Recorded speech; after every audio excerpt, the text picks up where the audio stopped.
you guys, Brad here. And while we have a lot of fun with our National Day videos, I do want to send a special thank you to all our Coast Guard guys and gals out there, including our good friend Will Goulet. Cheers to you. Now get ready for Jams and Cocktails.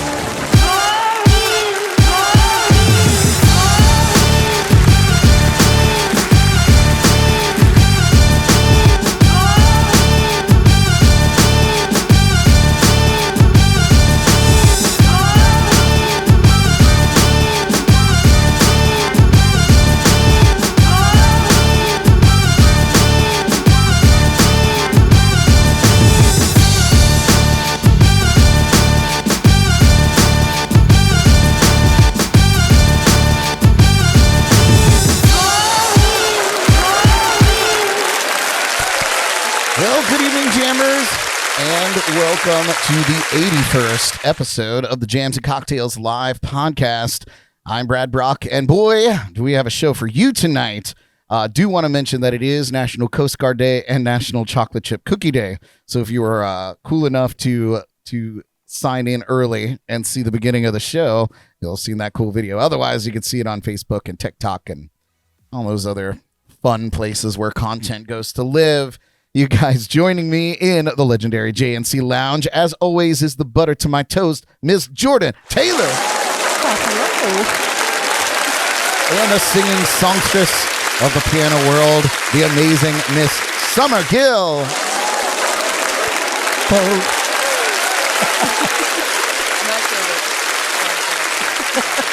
You're going to have to... You got to look at all of them. All of them at once. Well, you guys, I'd like to thank all of you for tuning in live with us tonight on YouTube and Facebook. Please feel free to chime into the chats and comments throughout the show. We love that. And please, wherever you're tuning in, please subscribe, please, to our YouTube channel and give us a like and follow on Facebook. If you're not catching us live, then we thank you for listening wherever you are listening or watching, and we hope that you come and catch a live show on a Wednesday night. You guys, tonight on the show, we'll be catching up with Summer Gill and talking about her new singles that she's put out over the last few months, and perhaps we can convince her to perform a song or two throughout the night. We'll also crack open the all-new Jordy Files, and Jordan will hit us with all the past week's entertainment headlines. We'll play some games, we'll hit you with this week's Midweek Motivation, and give you all our Shameless Plugs. But first, let's kick it off with our Shot of the Week.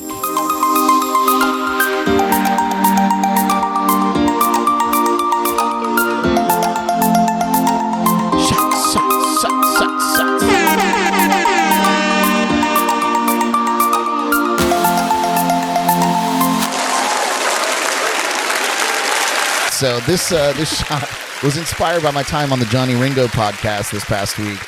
This is the Code Rum Cinnamon Apple Shot. Of course, it's 1 part Code Red Cinnamon Rum, 1 part Sour Apple Pucker, and a splash of cranberry juice. You shake it in ice and you strain it to a shot glass. It is delicioso. So we're going to put up the shot screen here. Cheers, you guys. Summer, great to have you here in the lounge. I know. It's nice. I can, see real people again. Yay. And cheers to all of you tuning in.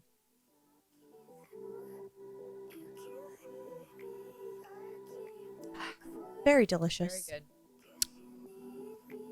Yeah. That's, I'm always happy when people give me, sweet shots because so often...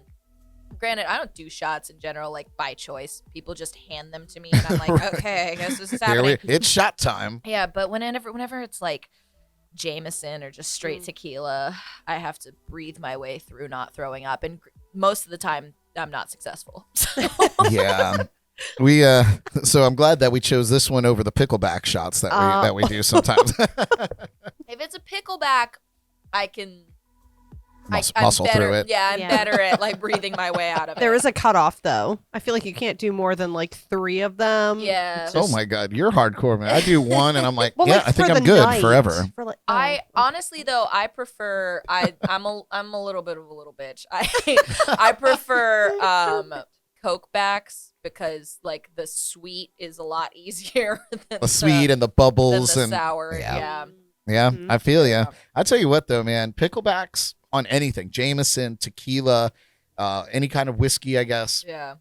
It really like cuts that burn. Because for me, it's like burn. Yeah, I just get like that like gag reflex happening, and especially it depends on how much I've already had to drink that night, and then like once the shots come out, there's a point in the night where I will agree to do the shot, but I also know that I'm gonna do the shot. I'm gonna stand there smiling for like 10 to 30 seconds, and then I'm just gonna slowly excuse myself and quietly go to the bathroom and just like.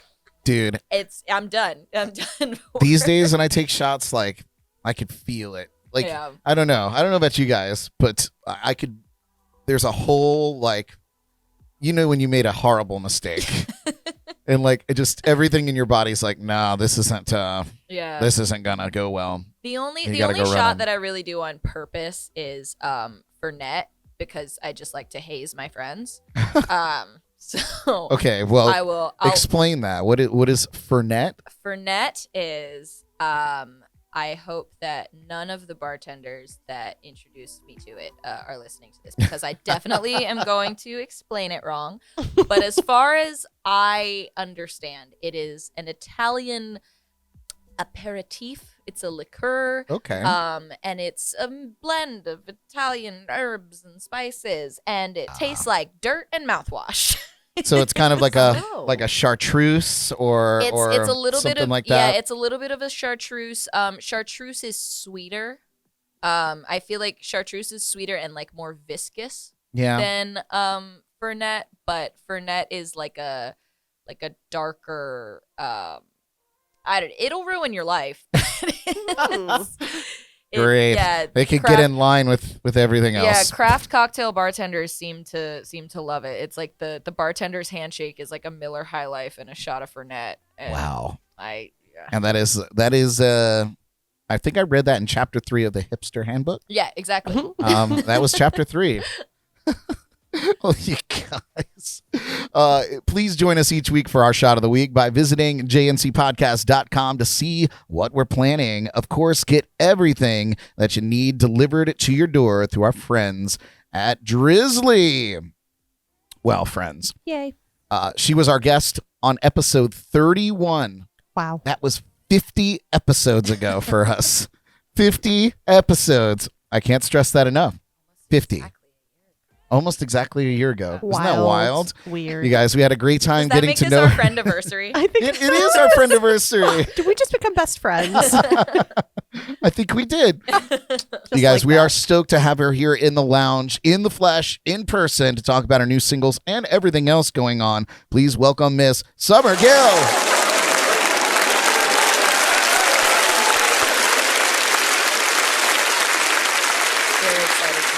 Stuck in my apartment anymore. I hear you.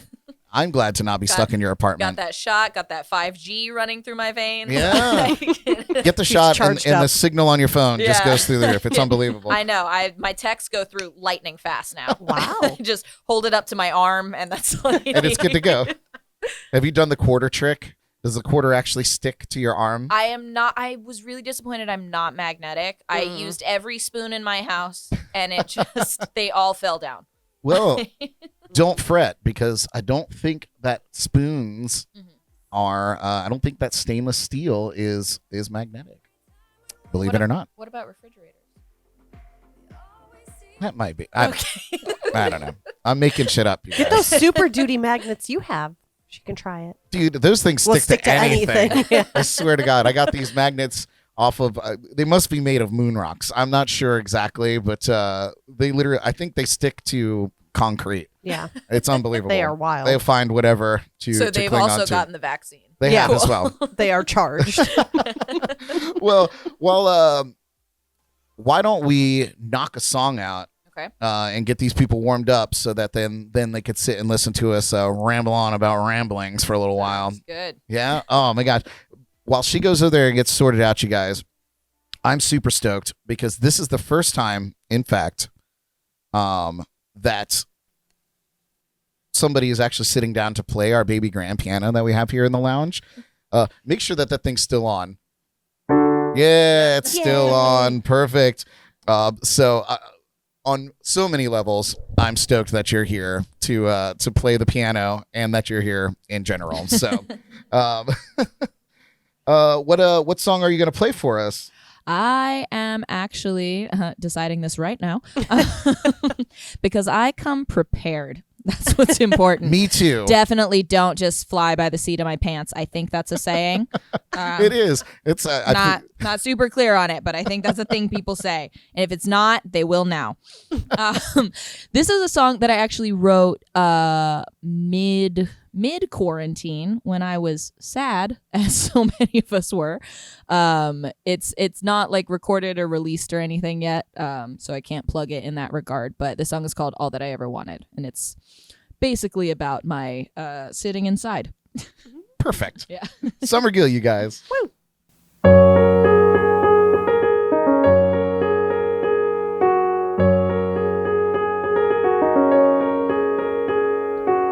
Time standing still these days, just one after the other. All the world seems to stop.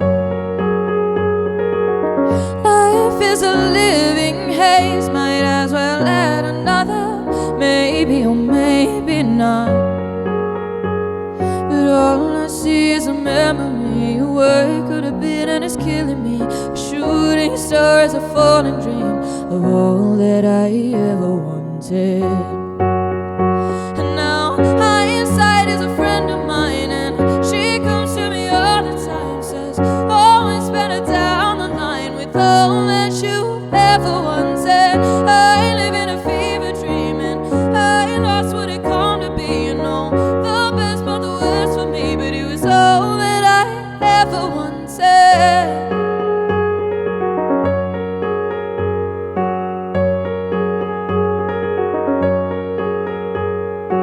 I sit back and watch the rain as it all falls together, following drop by drop.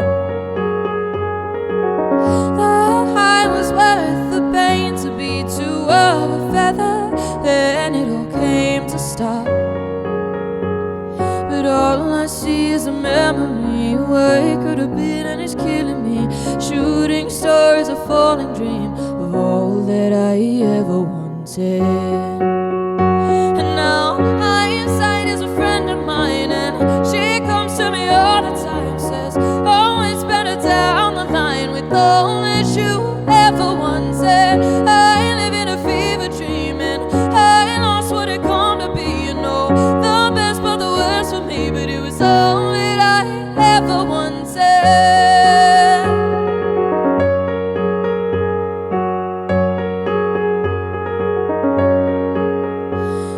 Karma's a bitch, then it's hope that kills you. Chasing the hit just to hope it fills you. Lost in the midst of a love that's see-through. Karma's a bitch, then it's hope that kills you. Chasing the hit just to hope it fills you. Lost in the midst of a love that's see-through. Karma's a bitch, then it's hope that kills you. Chasing the hit just to hope it fills you. Lost in the midst of a love that's see-through. But all that you ever wanted. And now hindsight is a friend of mine, and she comes to me all the time. Says, oh, it's better down the line with all that you ever wanted. I live in a fever dream, and I lost what it come to be. You know, the best but the worst for me, but it was all that I ever wanted.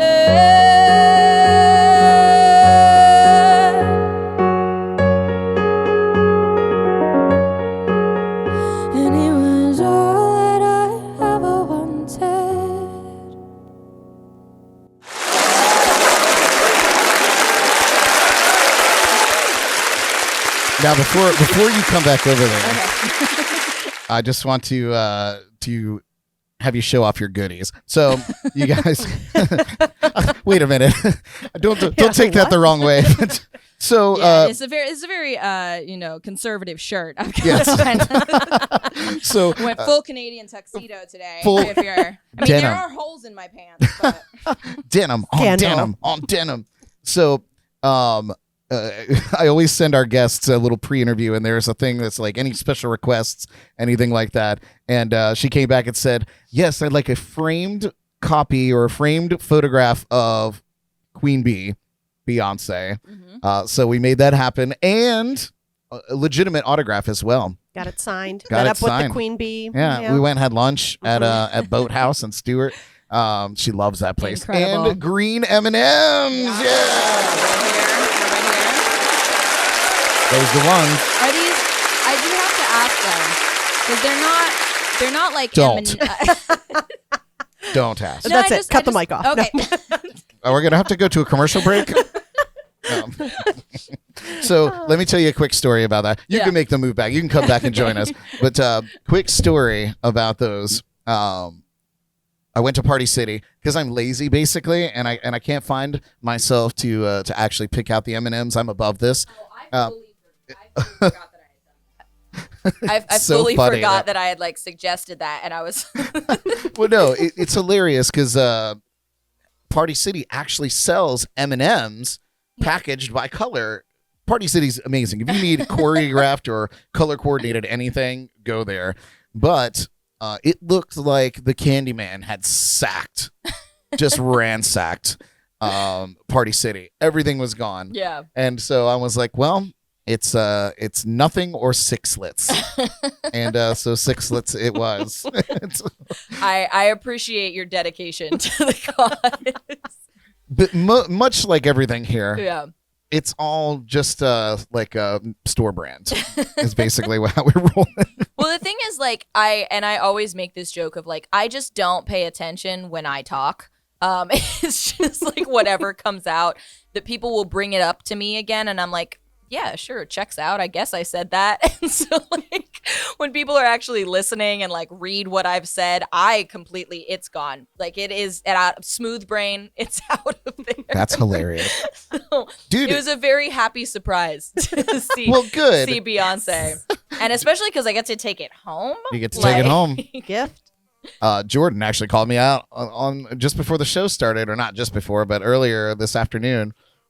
She's like, you said that. And I was like, I would never have said that. And she was like, no, dude. And I was like, okay, well, let me backpedal and to figure out why I would have said that. I know. It makes me terrible in arguments because like people will be like, well, you said this. And I'm like, okay. If you say so. Your word against mine. I'm like, I say so many things. Like I'm never not talking. Oh, man. Well, Summer, again, that was awesome. I guess we can't talk too much about that song because it's not out yet, but we can. But we will. I am not Beyonce, so I can't do like a secret drop and just expect everybody to hear it immediately. Hilarious, But- right? When that happened, I was like, yeah, that's superstardom. Yeah, and then, okay, so let's just get into that for a second because I know it was 5 years ago, but I'm still not over the fact that she dropped that and then the Coldplay, what's it called? What's it? Super Bowl, the halftime show. Oh, yeah. Or like she dropped Formation as a surprise and then this Coldplay played and then brought her out and everybody already knew every single word to Formation like 48 hours later. Yeah. I was like, I want that kind of just power and control. Right. Mind you, I saw her live at the first On the Run tour and she just stood still for like 2 minutes and I cried. Oh my God. She wasn't doing anything. You want to know the first At all. time I saw Beyonce perform in concert? I went to see Christina Aguilera, and Destiny's Child opened, and they were My great. heart just melted. Yeah, They were amazing. You just spoke to our little like Yeah. 9-year-old soul. But to then go and don't get me wrong, because Christina Aguilera is so incredibly talented, Right. but A queen in her own right. yeah, but to see Destiny's Child in their prime as them, I would give anything. Yeah. I would give anything to see It was- Destiny's Child perform. it was great. I wish I was a little. I mean, I was, I'm not super old, you guys, but I was It's like pretty. I was only like 28. I was. Oh God! Oh no! I was pretty young, and What year was this? girl, This was like Had to be like 1999. Okay, I was Maybe 3. maybe 2000, 2001. 2001. I wasn't even absolute- living in this country at the time. I know you were in what has become one of my favorite stories. You were sleeping in a dresser, right? I was, At yeah. that point. Maybe not at that True. point. I 3 years don't old, you know. might have been a little big to fit in the Yeah. dresser. I don't know. They had moved me onto the boat. My parents did say though that like when I was an infant, they kept me in the dresser. That sounds really bad that they kept me in the dresser, like a Harry Potter situation. Yeah, I was gonna say- I was thinking Harry Potter. Rapunzel, let down your hair. No, but when I was a toddler, apparently, like there was some party we were at, or we were staying at a friend's house or something, and I just like pulled the dresser out myself, like one of the drawers, and I just crawled in, like amongst the t-shirts and stuff, and just went to sleep. Oh, so you were reverting to Yeah, your early childhood. I was like, this is where I live now. I am comfortable here. Oh man. Oh, Well, you've come a long way since the dresser. Yeah. Maybe not that particular dresser, because that college couldn't have been that long ago. But I wasn't there very long, so it was.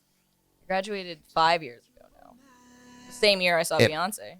girl, it only gets longer. It only gets longer and further away. Yeah. I'm like at 20 years Yeah. graduated from high school. Oh, that's Yeah. isn't that- painful. Yeah. I just threw up. I refuse in to my go mouth. to high school reunions because it just reminds me of how I how feel long like ago I would it was. remember our parents being like, when we were in like middle school, I've been out of high school for 20 years, and now yeah. that's you. And now it's me. My dad told me the other day he's coming up on his 50th high school reunion, and he's trying to figure out if he wants to go or not. And I was like, I still have a few years before like my 10th, but I don't like the people that I was friends with and wanted to remain friends with, like I'm still friends with, like I still see them, I know what's going on in their lives, and like everybody else I still follow on social media. So like Well, I don't get don't to need sit at that. a table with you. But that's the thing. Like, I feel like class reunions have kind of become obsolete with the invention of social media, because anybody that I care to stay in touch with, Right. I've either seeked out or they have seeked me out, Yeah. and we're connected, and I know, what all that I need to know about them, really. I don't need to go and put a monkey suit on. And, honestly, some of them I know sit way for more hours. about their lives now than I ever did in high school. Like I'm or ever wanted to. I am invested Oh, in some people's lives that I do not really know. What are they gonna do Yeah, next? I'm like, oh, you're on kid number what now? And you have had how many relationships?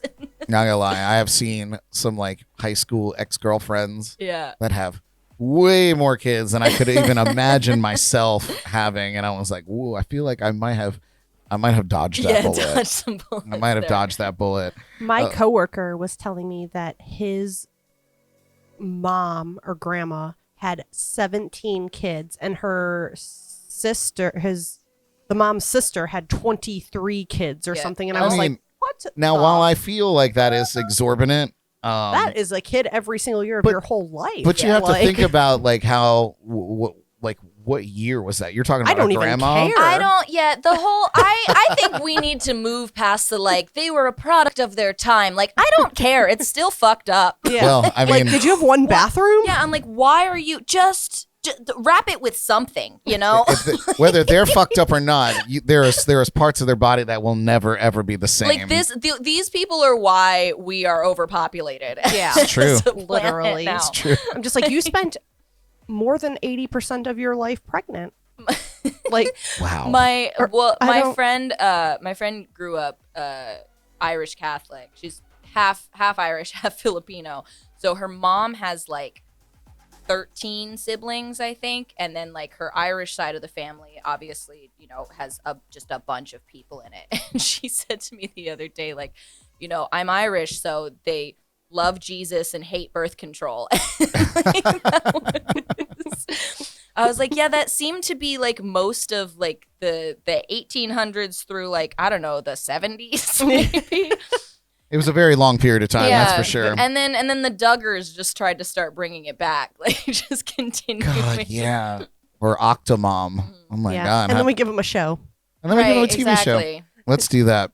I think there's also the other guy, the sister wives guy. I mean that's they have a bunch of kids, but it's like with multiple women. Oh Yeah, yeah, the and then the polygamists, John and Kate +8.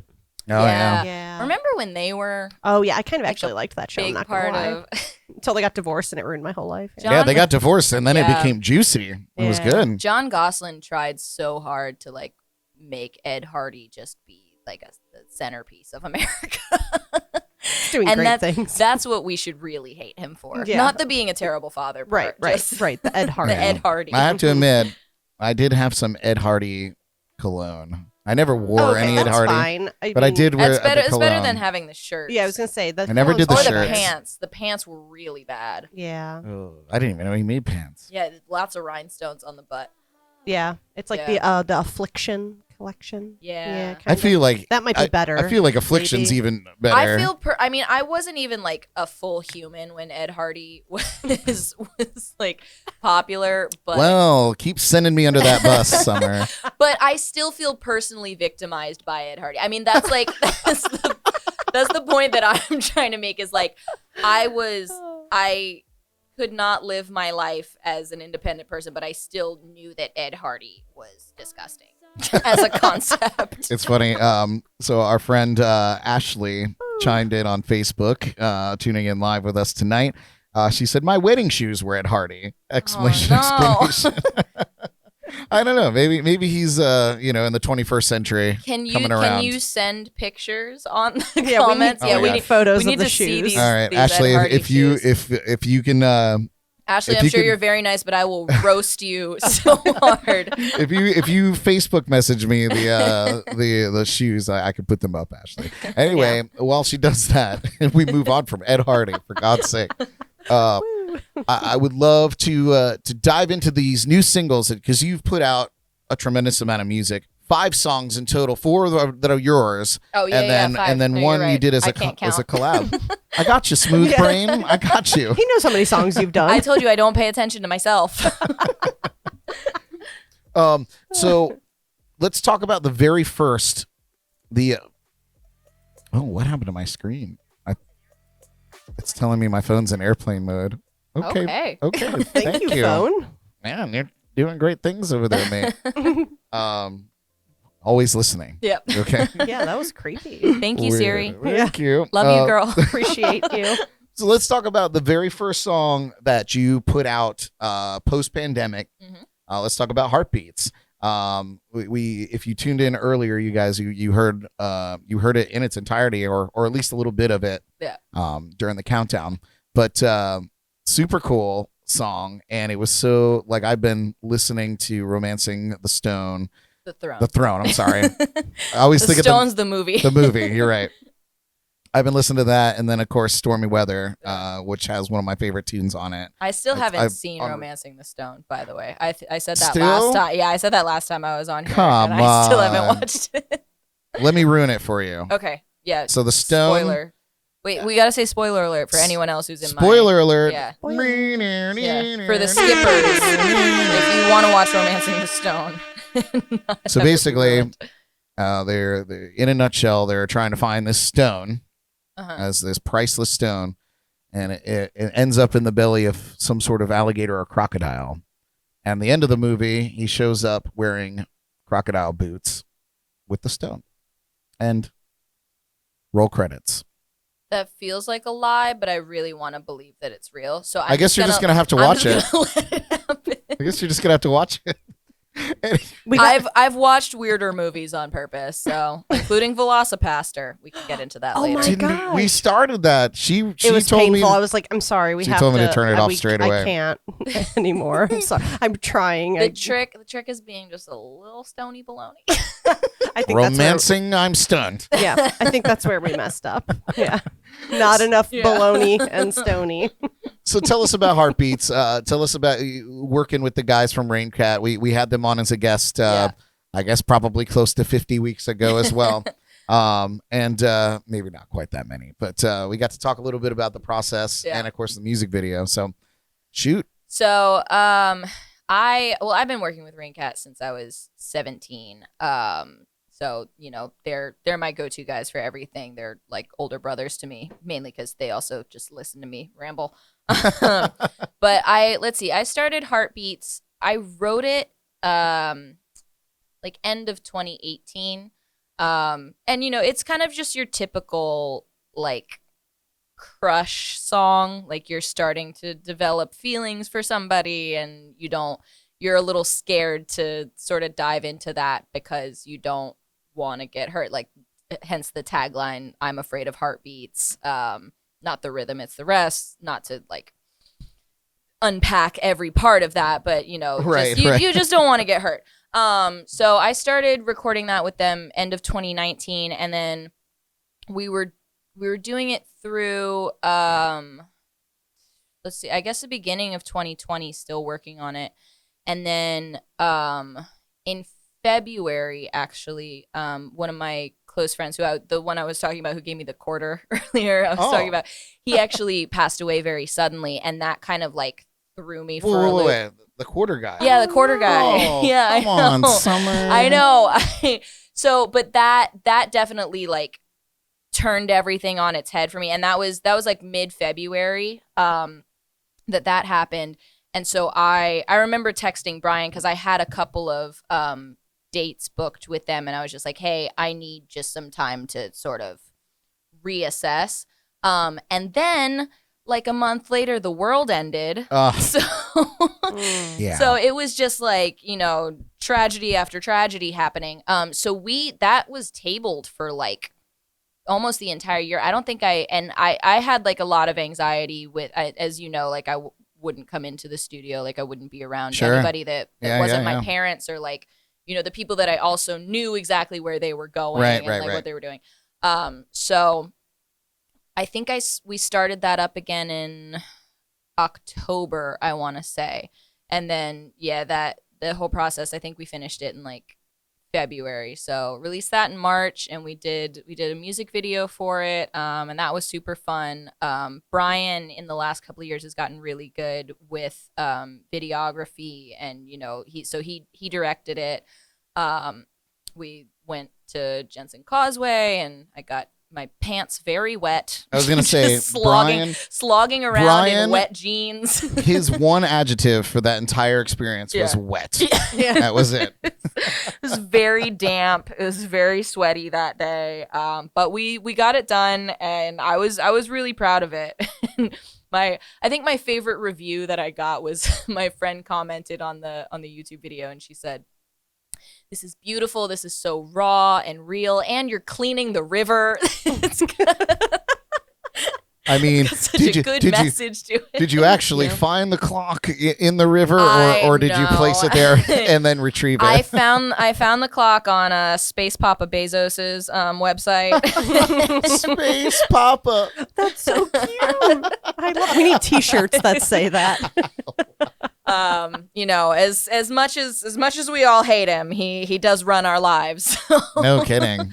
I got my Amazon today. Did you?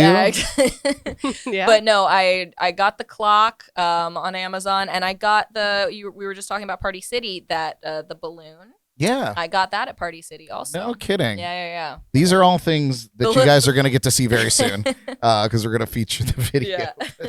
But yeah. Yeah, not to spoil that. Yeah. I just got this brand new clock from Amazon, and then I put it immediately I submerged it into the river. But that was also kind of I have a personal vendetta against those types of clocks, because I found one at Goodwill like years ago when I was in or no, I'm lying.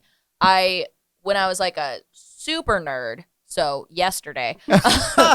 No, when I was in elementary school or middle school or something, someone gave me a Pirates of the Caribbean alarm clock, and it was, you know, the one that like does the dinging thing, and I was like, oh, this is amazing. It's got Jack Sparrow's face on it. And then I realized very quickly that it's like the devil's clock. It is the worst noise.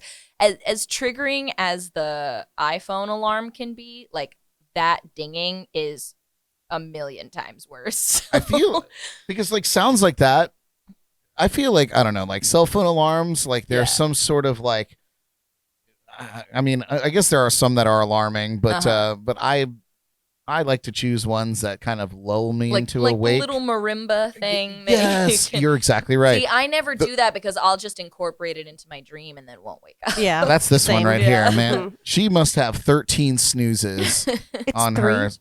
I don't think it's 3. I think it's Over more the course than of that. like an hour and a half. Lord, like I'm already up and like brushing my teeth, and I'm like, your clock's going Yeah, off he's like, again. are you going to get up? She has somewhere to be. I'm just going to make coffee and then come in here.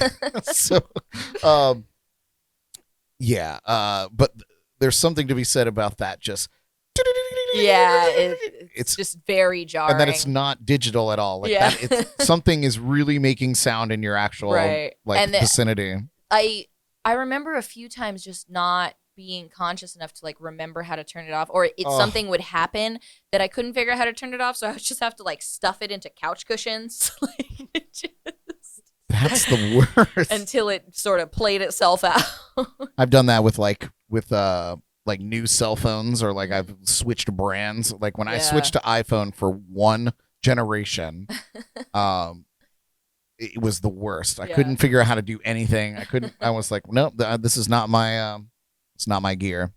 Well, you guys, we're gonna continue talking with Summer, but before we move on from Heartbeats, we're gonna feature the video filmed by Brian from Raincat, featuring the clock that we've just learned so much about. And of course, the wonderful song Heartbeats. We're going to refresh our drinks and we'll be right back, I believe. I can fly.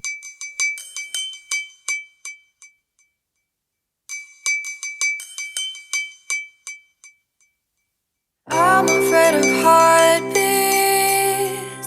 not the rhythm, it's the rest. 'Cause it sounds just like a ticking clock, but it's beating out your chest. But I'm not scared of yours, I just crave your rhythm more. Yeah, I want you for me.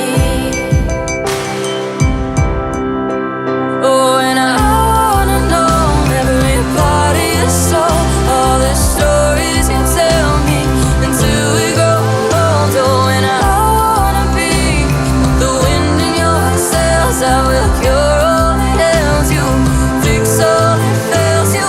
And I wanna know all the secrets you keep. Please drag me below, drag me to the deep. I'm afraid of promises, the broken, not the kept. Because I'm afraid of houses that are built just to be left. But I'd build one with you if you'd promise to be true. Yeah, I want you for me. Oh, and I wanna know every part of your soul, all the stories you tell me until we grow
I'm afraid of heartbeats.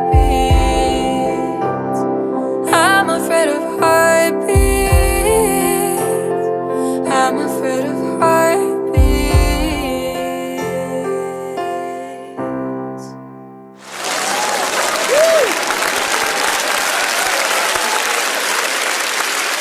Awesome, man.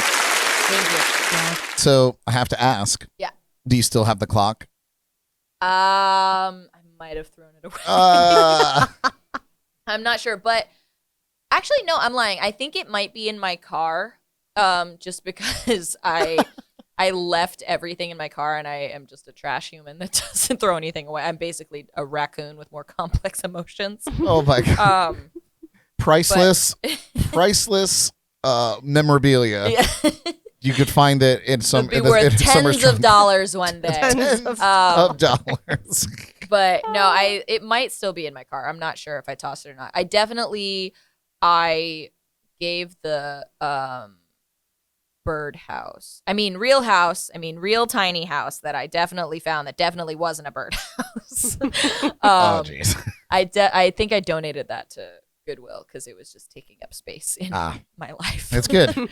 Sometimes you got to be a minimalist. Yeah. Yep. Gotta minimalize. Gotta purify. Would you say hoarder? Borderline hoarder? I love hoarders. I'm not. Not a hoarder. I not hoarder myself am not a status. hoarder. No, because Wait, when you say that, you love Hoarders, the television The show? series? Yeah, yeah. Okay. I don't I know. love Hoarders. I live with Jordan.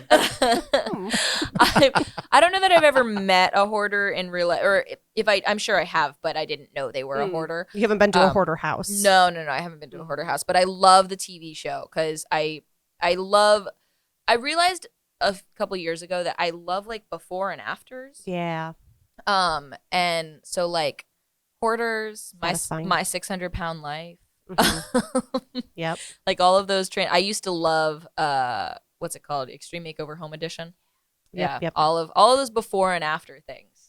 It's very satisfying. Yeah, I was just gonna Yeah. say there's something very satisfying Yeah. about that before or like and after life. pressure washing videos. I can totally See? get behind. She's been like harassing me to get a pressure washer to do our like Yeah. outside Our I was driveway. I'm like, I just want to do like one line just to Yeah. like, see the before and after. I was like, if you're gonna pressure clean, knock yourself out. I'll do whatever you I want. think you can probably rent them for pretty cheap. I think so, I yeah. think we're the going to day. have to do that. It was like cutting the tree in the front yard. Yeah, I was gonna rent Satisfying. Jeff Farashedian to come and do Yep. it, but Jordan wants to do it herself. So. I can do it. Well, you released another song that wasn't in your catalog, but it was a collaboration with Patrick Cole. Cole. Yeah. And the track is called High Above, and Yes. we'll feature that later in the show for our credits. But it's right up my alley. It's Yeah. that pop, like house Yeah. candy goodness that I love. And I've listened to it probably 3 times today. Yeah. So tell us a little bit about that tune and then collaborating with Patrick, of course. Yeah, so that was definitely out of my wheelhouse. I'm not super familiar with house music. I definitely have gotten more so in the last year or two.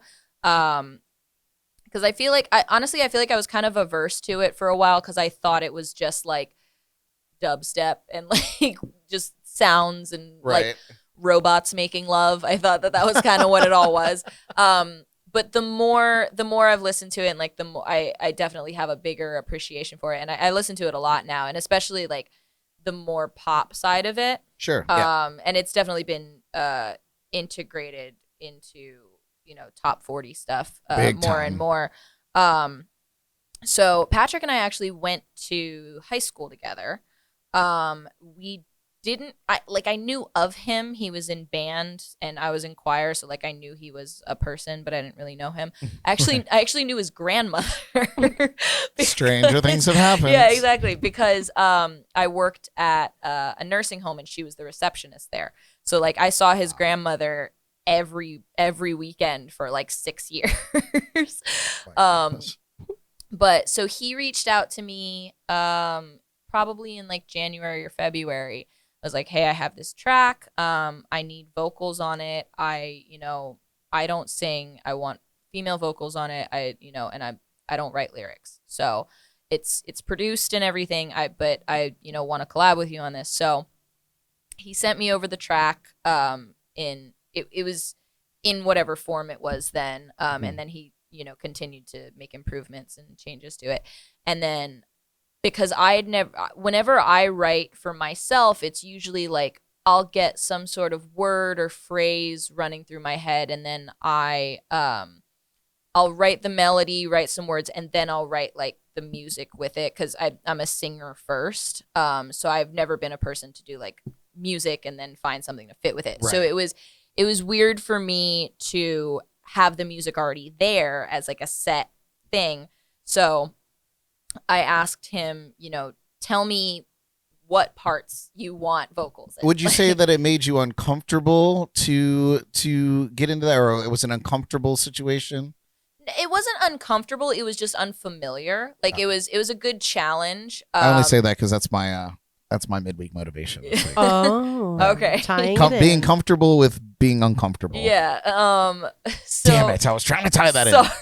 Sorry. Thanks a lot. I thought we went over this. I can lie. Yes. Yes. It made me so uncomfortable. Scratch the last 15 seconds. Well, then I got something for you later on. But no. So I asked him, to give me sort of a blueprint of where you want the vocals to start and end, and like what your kind of vision is for it, and like where you want to cut them, and do the like, like yes. where my the favorite parts. Yeah.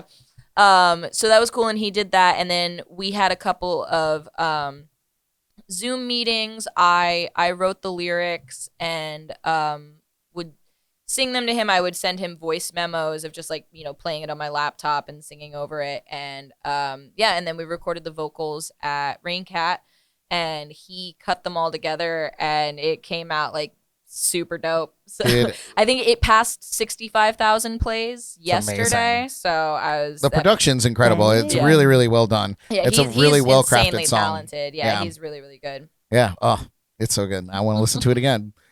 So the next song that you released under the Summer Gill umbrella, was Better Than Me. Mm-hmm. And before the song came out, you were doing a little bit like pre-press, or not even pre-press, but just putting some photos out. Yeah. And it was you with this 6-shooter, and I was like, "What is this song about?" And so, please tell us, what is this song about? Everyone was so confused by that, and I think they thought that it was gonna have like some really intense, deeper meaning. Which let me tell you, I press thought promo. I'm really using that media communications See? degree. I thought it was going to be like some Carrie Underwood, before he cheats. Yeah, no, a little bit more intense. Yeah, it wasn't quite that angry, but I tried with each of the Well, there's one line, and I think it repeats. It's in the refrain that talks about a gun. Yeah. And I was like, oh. Yeah. And I listened to it. I was driving, and then people get it. And I heard it, and I was like, oh, that's how that ties in. It's a metaphor. I'm an artist.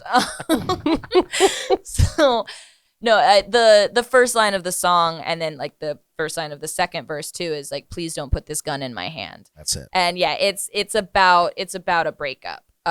It's about, knowing that it's the end of the relationship, but you don't want to cut that cord necessarily. Right. You don't want to be the one to pull the trigger, and you're trying to like convince yourself and that you're the shit, and whoever they date next will not be as good as you. Boom! Very well. Very well. Period. And they weren't, so confirmed. This is awesome. I'm having a great time. Same. Next tune that came out, Maybe Till the Day We Die. Yeah. There seems to be some indecision here. Right. Well, that was okay. So the whole project, like each of the singles, and I'm gonna upload them as like a whole EP. I was gonna ask if you were gonna put that together. Yeah. So they'll be like a whole little thing on Spotify and all the streaming things. I'm just giving them, their own time. Sure. But I feel like that's music today anyway. Yeah. Is people release singles, and then if they Right. so desire, they put it together in a Yeah, you know, package. give each one its time to gain some traction. But the whole project, I was calling it and have been calling it love songs and the other kind, because like heartbeats I love that. is like a traditional, you know, like I said, it's a crush song and beginning of a relationship, and then better than me is the end of it, and I tried to stagger them. Um, and then maybe till the day we die is very traditional, like, you know, I love this person, like this is who I want to be with for the rest of my life. Fantasy things. But Right. yeah. Don't put ideas in her head. But so I did that one, and then, you know, like the last one that came out was like after the processing of the breakup. So I tried to do like kind of all stages of a relationship, but sort of go back and forth because each song had its own I don't know, like I said, like each song was its own stage and like represented a different part. So I wanted it to all be But I find it interesting that, like, because of the way that you're describing it, the songs, the fiber of the songs kind of mesh together, yeah. and create, like you said, this landscape of a relationship. Yeah. And of course, we're talking about the final tune that you released just recently, last couple of weeks, right? Mhm. Trial and Error. Yeah, that was July 16th, I think. Mhm. Yeah. Oh man, has it been that long already? I know. Oh my god. it's all of a sudden it's So gonna be more like, than a couple of weeks yeah, ago. it's gonna be New Year's soon, and please don't put that evil out there No, for me. you know what though? I'd rather this than the like 47 weeks of March that we had last That year. is, you know what? Yeah. Touche. I'll Yeah. take that. I'll take that. Well, speaking of March of last year, now that we're kind of getting back to any level of normalcy, more Yeah. so here in Florida than anywhere else, I Right, because imagine. COVID's not real here. No. So It's made up. we've just ignored it, so it doesn't happen. Like all of my problems, See? just pretend they're not happening. Yeah, we just put them in the back of Summer's trunk Exactly. with the clock. And In a big black garbage bag. yeah, with the rest of everything. Yeah, with the clock and the balloon. So, how has gigging been for you since things have opened up? And I mean, Um, we've all kind of gotten back to the grind. Yeah, it's interesting. People have been asking me that for the last year now. Yeah, I would say, yeah. Yeah. And looking back on it, honestly, the only time that I wasn't gigging was, you know, That Saint- hard yeah, shutdown. Yeah. St. Patrick's Day last year, they shut us down. And then once we opened again, I want to say like May 2nd or something. Like once everything opened up, I went right back to work. I definitely wasn't doing like my normal schedule, Sure, but yeah. I was trying. I was really only doing the outdoor venues, and I wasn't seeking things out either. Right. I was not seeking out gigs. I was still hardcore doing the live streams from my apartment, and but if places, you know, would reach out to me and wanted me to play there, and I felt like I could separate myself enough from other people, because I wasn't super concerned about me, but I was more worried about like going to my parents' house. I didn't want to get Right. them sick. course, So yeah. I was definitely being very, very cautious. And also, you know, the fact my lungs are my job. So like, Yeah, you I really don't was want to wreck trying- those yeah, too much. didn't want to do that.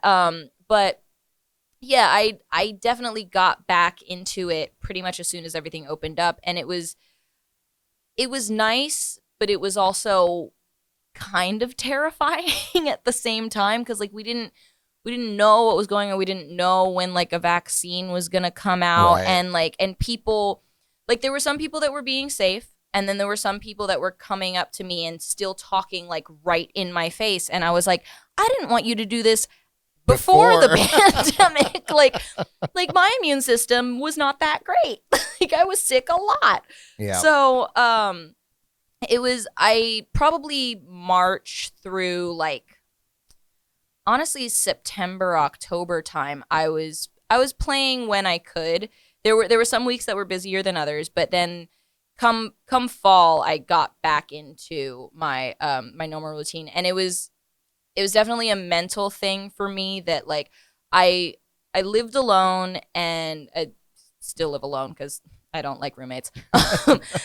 Sorry, if my Much old better, I love my old roommate. Like Sorry we're to still very Summer's friends. current roommates. No, I just like like not having to put pants on. It is glorious. I'll just leave my dishes in the sink forever, and no one has a problem with it. But I just being so isolated for so long, I was definitely having a lot of anxiety just in general. And then I finally had to have a moment where I was just like, okay, you just have to go back out into the world in some capacity. You have to be as safe as you can. I was wearing masks for, setup, breakdown on my breaks, or just like either going to my car, Right. going outside and like getting away from people, making sure people weren't talking to me.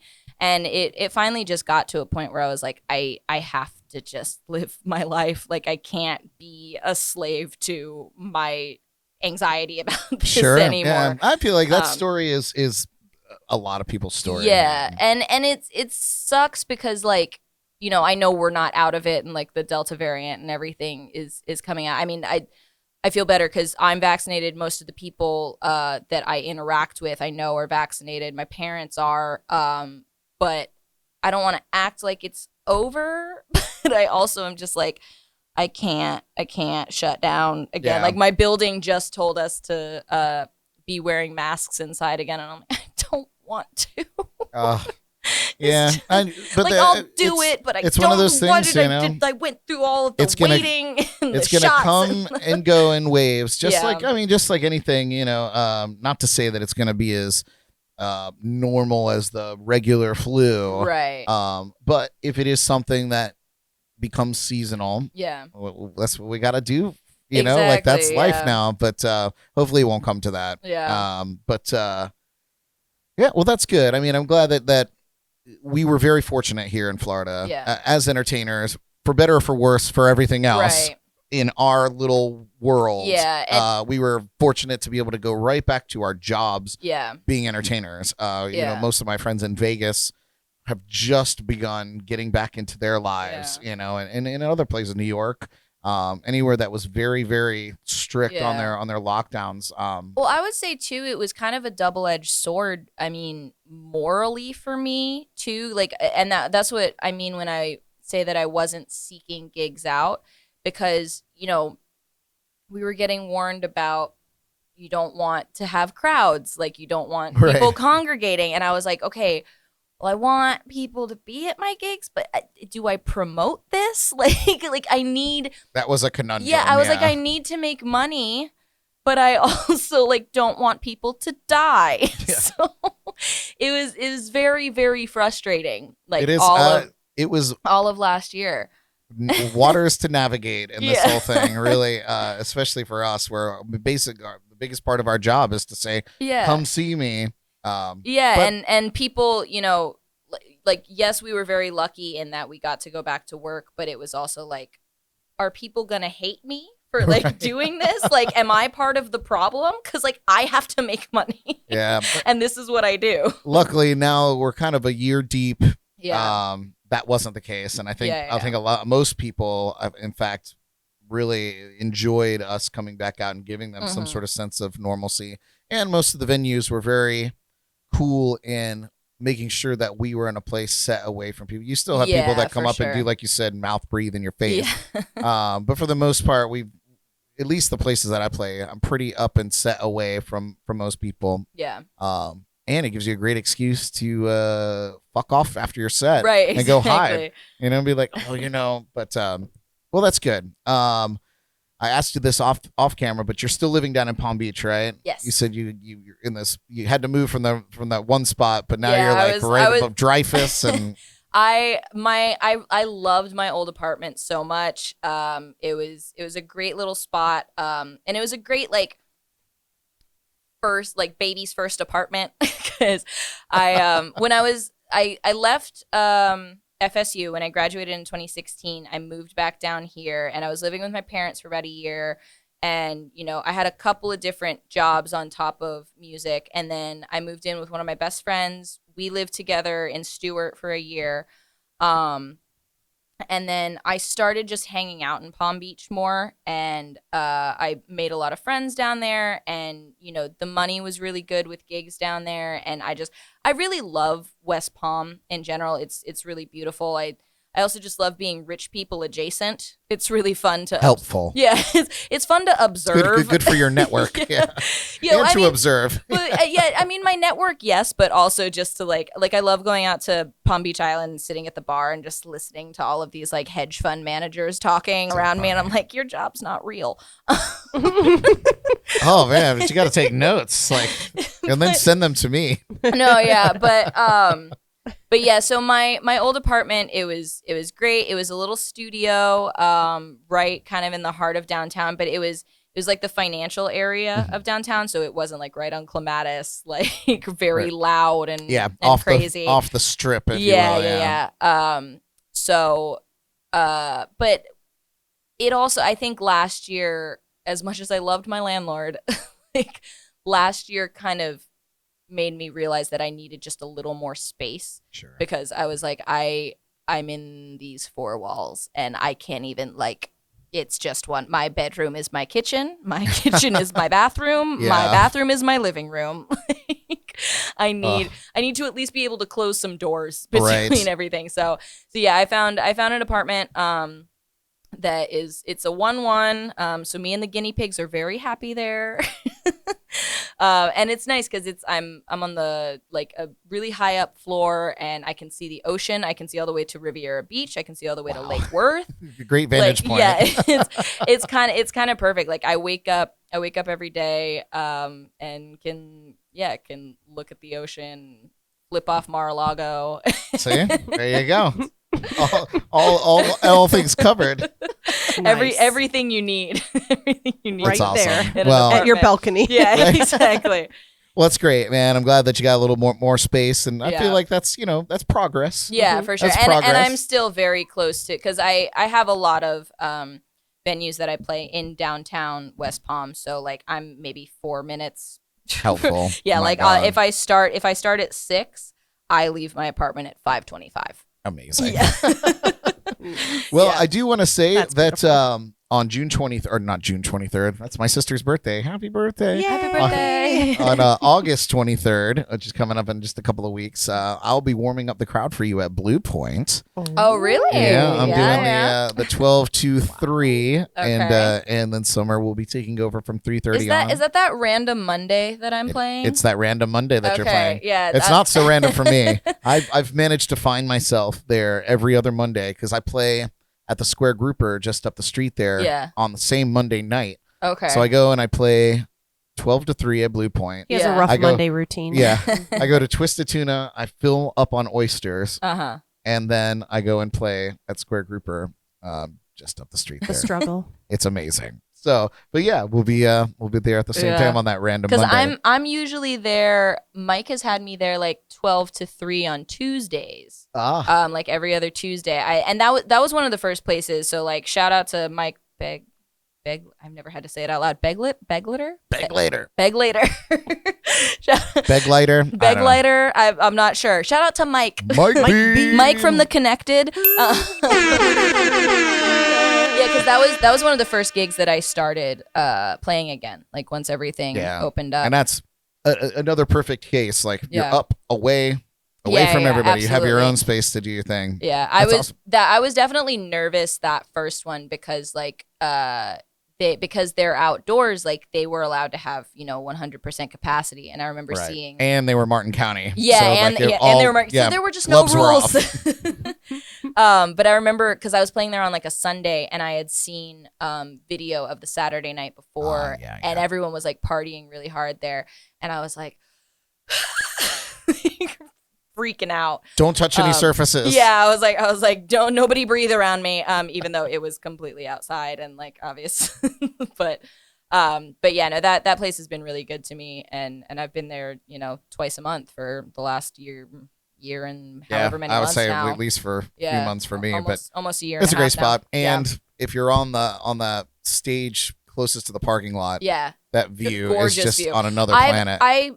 When people are just like not responding, I just like watch manatees. Like you can see that like dark, dolphins and shit. that It's like dark unbelievable. spot like moving across. It's really dope. It's really fun. Yeah. Well, awesome. Well, you guys, coming up next, we're going to open up the Jordy Files. We're going to talk about some headlines. But you want to jam another song out for us? Sure. Well, jam. Well, she makes her way over to the piano, you guys. Be sure to go and subscribe to our YouTube channel. If you're watching on YouTube, you're probably already subscribed. But if you're on Facebook, pop over there and subscribe to us.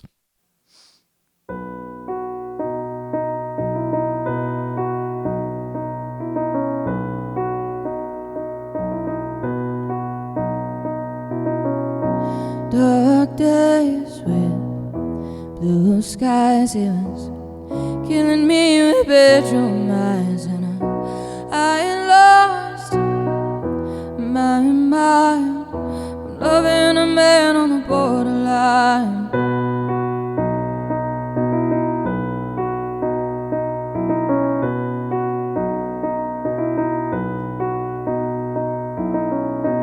Big truths in his little lies. Oh, you know I was hypnotized. But if you bend over backwards, it might break your spine. Oh, but it'll heal in time. Because rain clouds don't live forever. But I stayed bitter as I gotten better. As I broke down, I came around, and I'm good friends at 4 a.m. Now I sold my heart to the sleeve of a careless wearer. I was his trial, he was my error.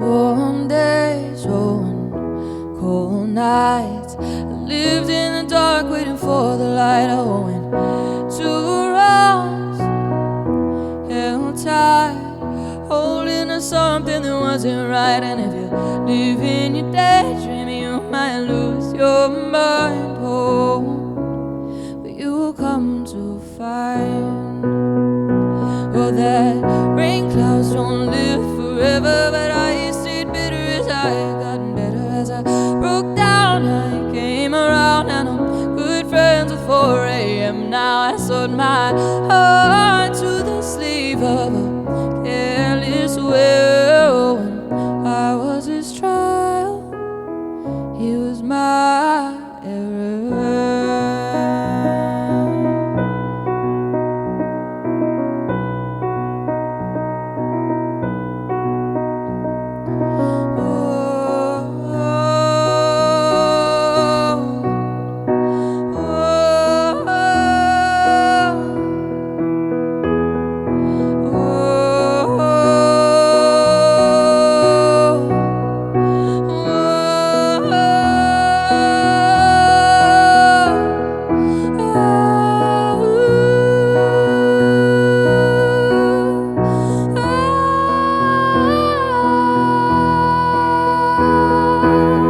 Rain clouds don't live forever, but I stayed bitter as I gotten better. As I broke down, I came around, and I'm good friends at 4 a.m. Now I sold my heart to the sleeve of a careless world. I was his trial, he was my error.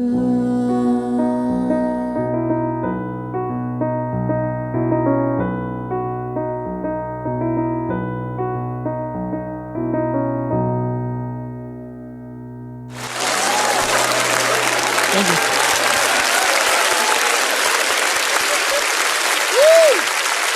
Oh, Beautiful. man, your songs are heartbreaking, dude. Thank you. Thank you so much. Literally. Like, it reminds me of my like high school journal. Everything was terrible. I'm just kidding, but they're beautiful songs. Thank Like, you. and I really enjoy this direction, because it for me personally, it reminds me of Stormy Weather. These new songs, which is I loved that EP, man. I listened to it on repeat. I didn't even know you yet, and I was just like, oh my god, this shit is amazing. And I did. I listened to it constantly, and then Romancing the Throne came out, wildly different. Yeah, loved it, but wildly different. Yeah. Definitely a lot more intense. There was more intense, a lot more production. Yeah. It was great, but it's funny because like each of those, I mean, Stormy Weather was early on, and that was like all of the songs that I had written up to that point. And also just kind of reminiscent of like what I was listening to, I think, at the time. Like it was a lot more singer-songwriter, like acoustic stuff. And then Romancing the Throne, I was listening to like a lot of Halsey and Billie Eilish and stuff like that. So it definitely was kind of mirroring all of that. And then this one, I wanted it to be more my own, like rather than trying to mimic stuff. I mean, obviously I had like reference tracks for Brian and Jeff, but this one, I think if you had to compare, it was I got a lot of like, oh, this is like Maggie Rogers type stuff. I mean, that Trial and Error, that one in particular was I told them, like Brandi Carlile's The Joke is like what I want. Right. That kind of production. We just listened to it. We were we saw a video of the Highway Women performing on was it Howard Stern that they were performing on? We saw them. It's with Brandi Carlile and Amanda Shires and Maren Morris. Maren Morris, yeah. Oh yes. Yeah, and then we looked her up and realized that she's like won a ton of Grammys and Brandi Carlile. Yeah. She's I mean the song I remember 2007. I used to watch VH1 in the morning when they would actually show music videos. Because like my mom would drop me off at my friend's house before school because she had to be at work like way earlier than I started school, and so I would just sit there because my friend was still asleep. I would sit there watching like MTV and VH1, all of the music, and VH1 used to have the like You Oughta Know artists. Yeah. And I remember the first time I saw Brandi Carlile was at like 6:30 in the morning. And she was one of their You Oughta Know artists, and it was the video for her song The Story. And I was like, this is amazing. Like this is mind blown. This is like the greatest song I've ever heard. And I remember going home from school that day and immediately hopping onto YouTube, and I was like, Dad, you have to come over here. You have to listen to this song. I did it with her, and I did it with Adele because I heard Chasing Pavements for the first time as one of those You Oughta Know features. So yeah, it's cool to see them where they are now. After. Yeah, I mean she's great. She's something else. I definitely need to follow her. Yeah, it was so fun. Well, I'll save that story for another time. But you guys, we're gonna move into our next segment here. This is where we dig into this week's entertainment headlines, news, and more. Let's open up the Jordy Files.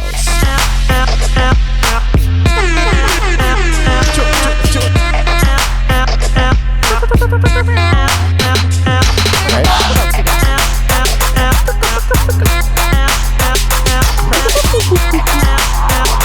had two people.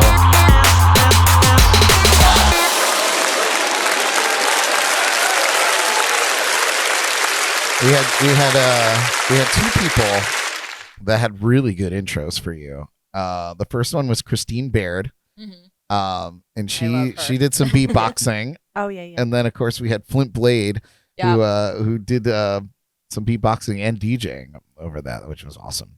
You should put like a little collage together of all. I should just start adding it all in there. Yeah. Don't get me started. We don't need that beat that they got. That's generic. Oh man. Well, before we let you get into Jordy's headlines, I do want to put up this image that was sent to us. This is our friend Ashley's wedding shoes. These are the Ed Hardy shoes that I promised to show. Look at those bad boys. Isn't that just Ashley? I hope it was a beautiful wedding, and I hope you two are very happy together. I think they're 10 years together now. So that's Yeah. 10 years married. I'm so happy for you, and I admire your relationship. Oh, they're cute too. It says true love on there. Uh-huh. Those are It's a great, wedding shoot. Ashley.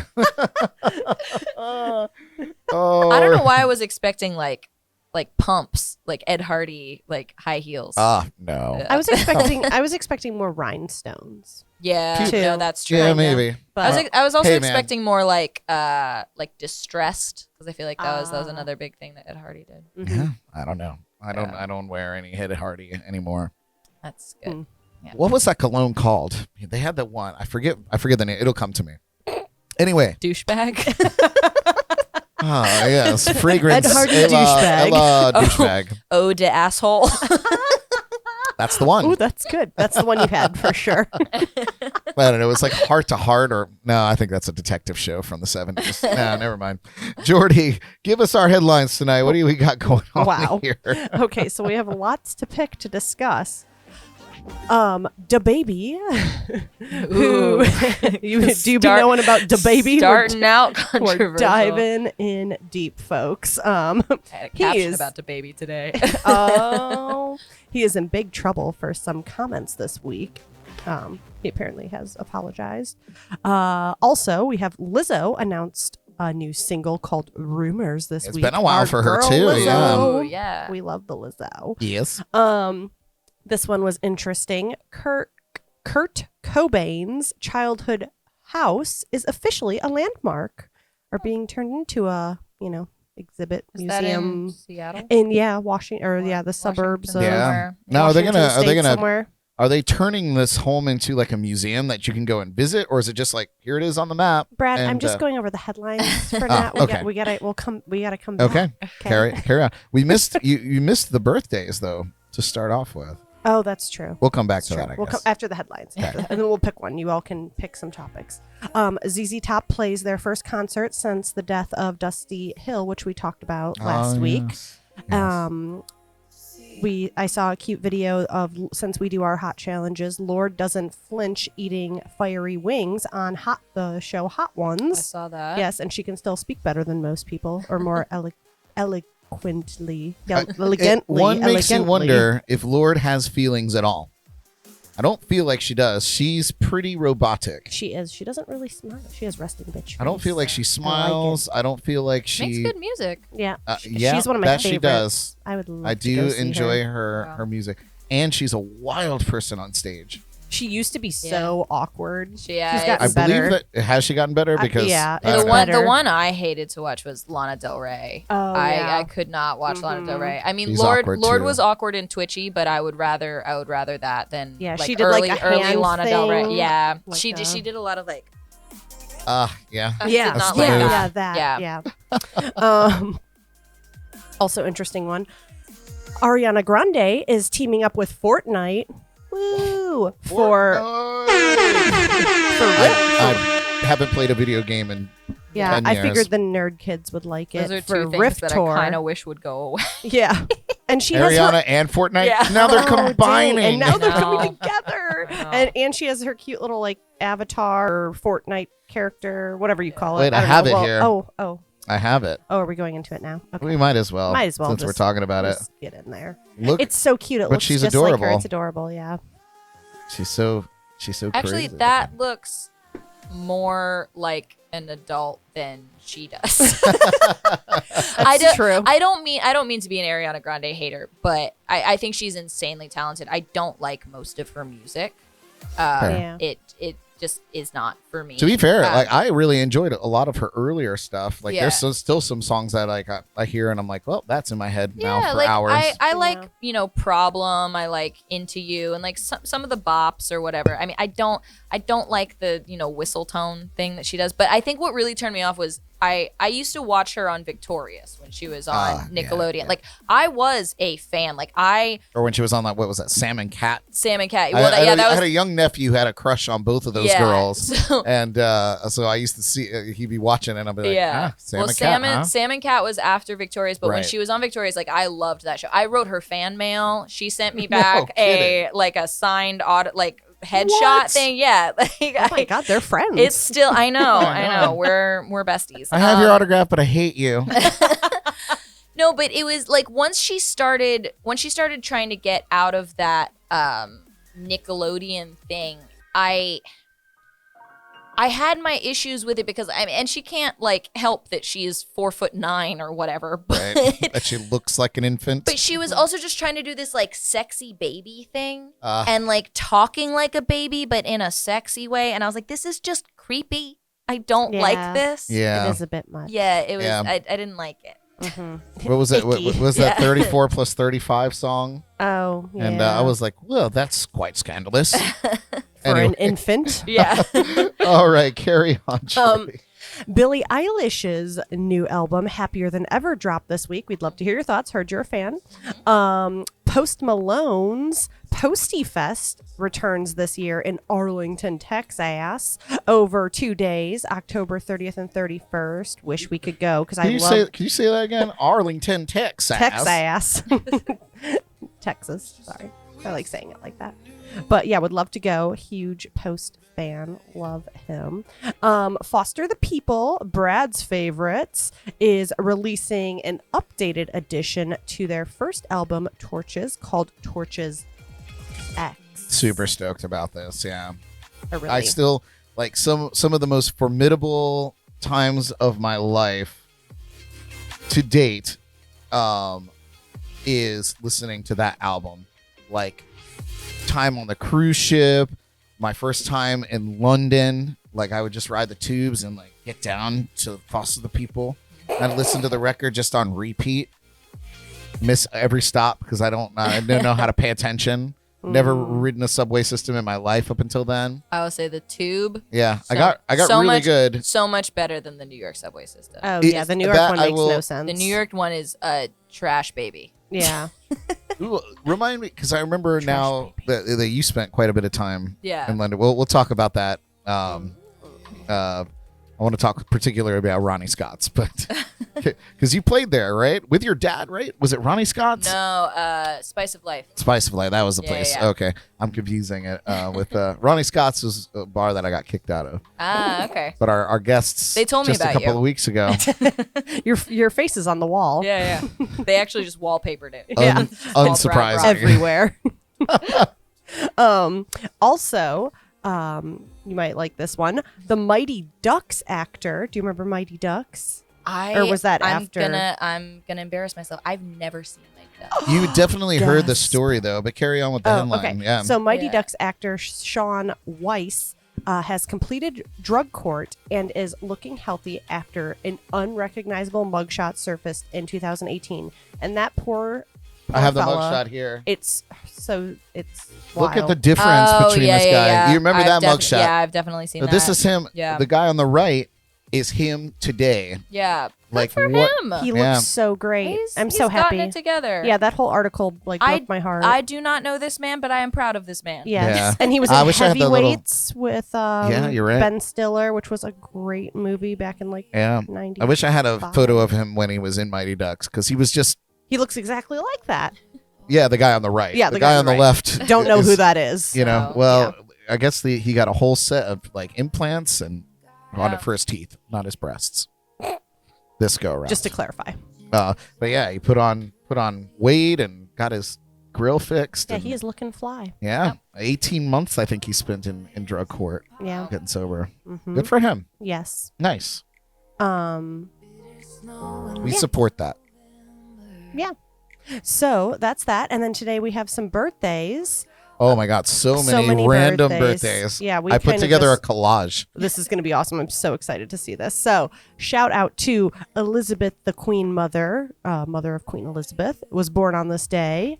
Louis Vuitton, That's beautiful I handbags. didn't realize that Louis Vuitton was so old. That's him down there at the bottom. Yeah, he was looking born like a in like straight 1821 or something. I straight up forget that fashion designers are real people. yeah, right. Isn't that wild? Like my one of my best friends works at this like the top dermatology office in New York City. So like all of the celebrities go there. Like Jimmy Fallon the other day told her to have a nice summer. Wow. And she texted me one day and she was like, Steve Madden just walked in. And I was like, like the shoe. A shoe came to see you. I was like, I don't think of him as a human man. Yeah. Like I think How of did him you as like a even know- handbag. Yeah, how did you even know what he looked like? What's Yeah, really I was funny? like, how did you know it was Steve Madden? Is That's on like the a common name, right? Yeah, and, like Tommy Hilfiger is still alive and like Yes. doing things, and I'm like, oh, yeah, okay. See, on the Person. contrary to that, I fully expected to type in Louis Vuitton and immediately get an image of the man to like cut out and Yeah. put into this collage. Oh no. And it was just pages Of of bags. bags. Of handbags, And I was yeah. like, well, this is Yeah, and I- then you have to I type have in to- Louis Vuitton, the man. the man. And it's actually interesting. I watched a TikTok on Louis Vuitton yesterday before even finding out it was his birthday today about his whole history. And he was homeless like 2 or 3 different times. And his whole Oh, story of wow. just how he made bags. And it took like just one person. And he started by making a trunk suitcase. I don't know. It was weird. You got to find the TikTok. It was crazy. Anyway, Louis Vuitton, Louis Armstrong, Barack Obama, He's in there. Meghan Markle, which I think is ironic that Elizabeth, the Queen Mother, and Meghan Markle share the same birthday. But anyway, Jeff Gordon, if you've seen The Crown. Billy Jeff Bob- Gordon's on the crown. Yeah. Sorry, back to He Meghan. plays Wait, Queen wait. Elizabeth. She's still stuck back on the crown. Yeah, I kind of jumping ahead of myself here. Jeff Gordon, Billy Bob Thornton, and then Cole and Dylan Sprouse. It's Well, Obama's birthday? Yeah. Obama. Love of my life. Mama. Love that man. Love of Yeah, my they're all life. hiding there in that Yeah, collage. they're all. If you can pick them out, it's their birthday. That was a fun collage to put That together is kind today. of fun. Look at all those What a- walks of crazy life. What a random. Nobody ever thought that this picture was going to exist. You guys take a screenshot right now. This is You'll history. never fucking see this again. This is incredible. Yes. So happy birthday to all you cool cats and kittens out there. When's Carol Baskin's birthday? Oh dear. It has to be Halloween. I was over on that. I was over on her side of the state this weekend. I really Ooh. wanted to stop at the Big Cat. Yeah, whatever. rescue thing. Yeah. Carol I've driven past it a couple of times. Baskin. Let's see when her birthday is. No, she's not. Have you listened to the new Billie Eilish record yet? June 6th. Not in its entirety. No. I've listened to Lost Cause and NDA and Power.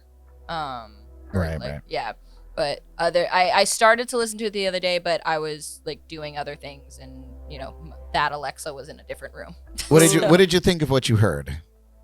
I like what I've heard. It's definitely a lot chiller. I've heard some of her interviews about this album in particular and how she's like incredibly proud of this one, and she feels like this is what she wants to do, and she's never put out anything that she loved more than this. But for me, I'm like, okay, these are good songs, and there's a couple bops in there. But it's gonna be really hard for her to top like Bad Guy and like All the Good Girls Go to Hell and My Strange Addiction. Like she sampled The Office in there. Yeah. I mean, my take on it, because I listened to quite a bit of it. I didn't get through all of it today, but I listened to quite a bit of it from the beginning on. And my first knee-jerk reaction is I bet every sound guy that she works with live wants to murder her. Why? Because let me mute the music for. Isn't it Well, just because her brother? Because I'm going to give you. No, I mean a live when she's performing live concerts. Oh, I saw. She was the last concert I saw before the Okay. world ended. So how was it? Oh. I thought that the sound guy needed to be fired personally. So Oh. see, I want to sit on the other side of that. Okay. And have this dialogue because Yeah. Oh, this is interesting. because I made this analogy to Jordan earlier tonight. She reminds me of the girl that would like sit in the corner of the classroom and sing to herself. Oh, because she's a whisperer. Yes. Okay, yes, If you are whispering into a mic, I don't care how close you get up onto it. right. Trying to then push that through stage monitors and a roaring crowd. I understand that. Like your point is valid, but in having seen her live, she definitely doesn't do that as like in recording. Obviously, you can do the like or like whatever. Right. But she actually sings out with that. My issue with it was that he didn't seem to account for the 15,000 Thousand people, screaming right. teenage girls that were also going to be yelling all of these Sure. lyrics.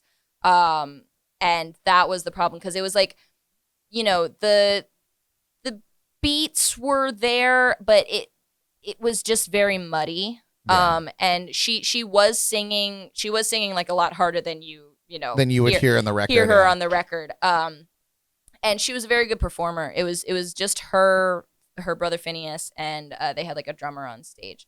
But it was definitely very muddy. Yeah. With not just her vocals were very quiet. He definitely needed to turn those up, but it was also the first show of the entire tour, Sure. and then everything got shut down. Oh.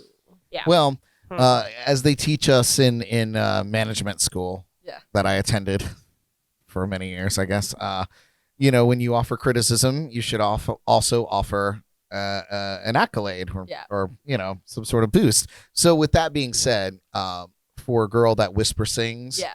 she has the most incredible control over that whisper voice. Yeah. Like, she hits every note, and not just on the record, because I've heard her do radio shows and things like that where she's live, and she's amazing, right? And have that kind of control over a voice that's so that you're not putting anything into Yeah. she has a beautiful voice. Yeah. This record doesn't do it for me. I'm not a huge fan anyway. I'll put that out there. That's not secret. Yeah. She's grown on me as an artist because, you know, conviction goes a long way for me. So she's convicted, and I appreciate that. And how can you argue with 1.4 million pre-sales on Yeah. Apple or pre-saves, you know? So Yeah, she set a record. yeah, Yeah. her own record. She Yeah. beat her own record last week. But yeah, I listened to the album, and it's just it's not for me. Mhm. I would prefer her old albums, which weren't also for me. But but if she's really proud of this, then good for her. Yep. You know, I'm not gonna criticize her art. I just won't listen to it on Subjective, repeat. yeah. But yeah, I would like to go see her live. I would like to Yeah. give it, like, any artist that I have any interest in at all, I'd like to go and see what they can do live. But yeah, you guys check it out. It just dropped. It's available for you to listen to out there on Spotify or wherever you get your music. Yeah. Um, Let's talk about the Kurt Cobain house. okay, let me put That's kind of fun. let me put His the cute image little up. house. It is. This It is embarrassing, adorable. But am I allowed to take like You're not supposed to say it. I know, but Okay. I mean, I'm real. Listen, So the only rule is yeah. when you come back through the curtain, Uh-huh. it has to be a grand entrance. Okay, perfect. Okay. Yeah. I was You gonna can do it. I you was can gonna do leave it, as like, quickly as somersault. possible, but when you come back in, Dramatic entrance. dramatic Perfect. entrance, I can do and that. you have to announce yourself.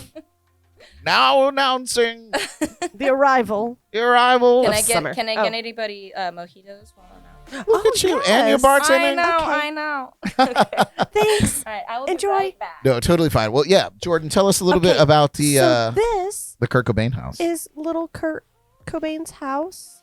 And Well, before we get into that, I do want to send a shout out to Chris Morales. That is our friend Ashley's husband, and Chris. Chris is our friend too. His birthday is tomorrow, so Oh, happy early birthday, Chris. And our good friend Lucy Brinicombe Paul's birthday is tomorrow as well. Yes. Happy Yes. birthday. Happy birthday, you guys! Yay. All right, Kurt Cobain house. On Friday Eve. Ooh, I like that. I like Or Friday Junior. Junior. Friday Junior. That's better. Yeah. So it is officially a landmark, and an exhibit is on the way. The article read, "Imagine traveling back in time to see the house where Kurt Cobain grew up and finding it pretty much as it was as when he lived there. Thanks to recent government hearing and restoration plans, that rock fantasy may become a reality, plus a corresponding nearby gallery of Cobain's life to boot." So, yeah. It makes me wonder, like, was there somebody occupying? Was there somebody living there like it was their Yes. house? So it says Cobain lived there from 1968 till 1984, Jesus, which was a really long 68. time. Yeah, I know. My He God. is old, or would have been old as hell. My brother was born in 73. Yeah, he and lived he's there. old as hell. He lived there till the year you were born, Brad. That's insane to me. Wild. That was a long time ago. What does it say here? Blah, blah, blah. The home's current co-owner, Lee Bacon, tells Rolling Stone that plans to recreate the house and return it to its vintage era are 90 to 95% complete. So I guess I don't know if they're actively living there or if they just own the house, but they are restoring it to be exactly how it was when he lived there and turn it into a full-time museum, I guess. That'd be cool. I mean, it's probably on a residential street, so I can't imagine that it's going to be super accessible or like parking Yeah. and shit, but maybe it's like by appointment only or something. I don't know. Yep. that seems wild. So Bacon is exploring ways to open. Sorry. Lee Bacon is exploring ways to open it up this spring for the occasional private tour. And he said, "Our goal is to Okay, make that the house." answers my question. Yeah, their goal is to make the house a tribute project to Kurt's early life and career with museum details. So. And the next chapter is how to make that happen. So it's a work in progress. Work in progress. But still cool. Cool idea. Fair cool enough. to see. Fair enough. See how he lived, what was going on. What was going on? So yeah, I thought that was kind of interesting. And who will they do next? Dun dun dun. Where's it? What do they do next? It might become an epidemic Yeah. of old house restorations for. Well, I know when we went up to Melbourne, Jim Morrison's from Melbourne, but people live in the house. But they had posters of him in the window. That's So pretty dope. I took that they did photos of that. the house. Yeah. I mean, it's, obviously had a facelift outside, like new siding and the whole Right. nine, but it was still really exciting. So even that's cool. That's fun. Here, I'm going to throw up an image of Lorde. Let's talk about hot ones for a second. So yeah, so here's her with the host there. What is it? Chris Evans. Is that his name? Chris. Sounds right. I don't know his name. Chris Evans, I think, is from from the Marvel universe. That is true. Marvel. I don't even have it printed here. That was one of yours. Yeah. One of your news stories. But yeah, man, apparently she didn't even flinch. Yep. She like had a whole conversation. Go check out that clip on YouTube, of course, after our show. Yep. She apparently in this, while she was eating the hot wings on this show, she discussed her upcoming album, Solar Power. And while she was chowing down on some spicy wings. Yeah, Solar Power, by the way, you guys, is spinning currently on JNC Radio. So you can listen to it there, plus all of Summer Gill's music. Oh, grand entrance. Dun, dun, dun. Oh yeah, it's here. I know. I did the same exact thing when I just meant to make them. I looked in the fridge for You about looked at the fridge? for like 5 minutes, and I was like, Fridge earlier, so oh, and then there's an ice chest thing. Yeah, I was like, that's not where we left it. Yeah. I try to keep Yeah, everything right? as super convenient as possible. Yes, it was so convenient. It was inconvenient. It was because inconvenient. We looked. That's what I thought too when I did it. You're not dumb. Oh yeah, we're just I'm dumb. dumb. Dumb. Oh, gosh. Let's talk about Lizzo. When is that album or that single coming out? It's been, like, as we mentioned, it's been a minute since she's dropped anything. Yes, it is So- slated for August 13th. Thank you so No, much. that's next Friday. so welcome. Yes. Oh, go figure. Friday the 13th. Lizzo will she be dropping a would. new record. While the cover art isn't final, the single is available for pre-order now, and it marks her first new music since 2019's "Cause I Love You," which is a jammy jam. So, Truth Hurts was actually from like 2017. Or oh wow, is it something. that It's old? Yeah. ancient. Yeah. Oh wow, that makes It made feel Don't even start with me. Oh, it just no. started making waves in I think 2019. Dang. Yeah. Yeah, no, she had put it out ages ago. Man, let me tell you what, dude. It took a minute for me with Lizzo. Yeah, it did. You were not a big Um, fan at first. I wasn't, but the song grew on me, and then I Did realized you see her that play the flute? yes, and- I did yep. see that, and she's crazy talented. Yeah. Not without controversy. I guess the woman came out and accused her of stealing Truth Hurts from her. Oh yeah, And, she said something. It was like a tweet or something. Something. I mean, it was pretty damning, but Yeah. who cares? Yeah. I'm sure it's been settled, long settled now. Yeah. But yeah, check that out. Mm-hmm. Foster the People. Go back to that story real quick, because it's not just they're re-releasing Torches as Torches X, but they are playing their first series of concerts in the last, I guess, in 3 years. They haven't performed live. And I forget where it is. It might say in the story. Let's see. I have it here. It'll be out in November 12th, the new record. It'll feature previously unreleased tracks and remixes and a reimagined version of Pumped Up Kicks. It doesn't say anything, God damn it, about the concerts. But they're doing That's it. in November, they're doing 3 nights where they're playing the entire record, plus all their other huge hits. Dude, I thought that I was onto something that was like, with Pumped Up Kicks, obviously a smash hit. Yeah. You know, I'm not gonna lie. That's the only Foster the People. No song that kidding. I Oh, know. no, you would know the other one. You know the other one. Yeah. Because I think it was bigger. I think it ended up being bigger. I feel like it was in a lot of beginning credits or just like random. It was on the movie radio. It moments murdered too the and radio. stuff. Sitting Yeah. next to me was their other big tune. That's the one. Yeah. Yeah. Shit. Can we sing it on here? Or will we get I don't know. flagged? I don't know. I'll just We'll play it. I'll nix Okay. it out. Yeah. I'm gonna play But it. how would a reimagined version of Pumped Up Kicks even sound? What would that even be? I don't know. Hmm. Less dark. That would be helpful. It's 'cause just it it's is. actually about sneakers. The entire thing. Let me pull it up here real quick. I think I confuse Foster the People with Cage the Elephant sometimes. The only similarity. They're being really good there's- too. There's Cage the Elephant's really good too. in between two other words. Oh Oh. my gosh. Okay. Wow. Oh. That works too. Ding. Fries are done. Fries are done. Exactly right. Foster the People. I got it here. Oh, that's not it. Foster the dear. Op. Why Can't would- type. Why would that come up? Who knows? Life's weird. Let me add it to the queue. And then play it. We're being so rebellious. I know. Here it is. This was all over the radio. Okay. Oh yeah, it's over. Yeah. It's over. Yeah, Okay, yeah. that's the one. I know this song. I don't want you to get flagged. So yeah. Okay.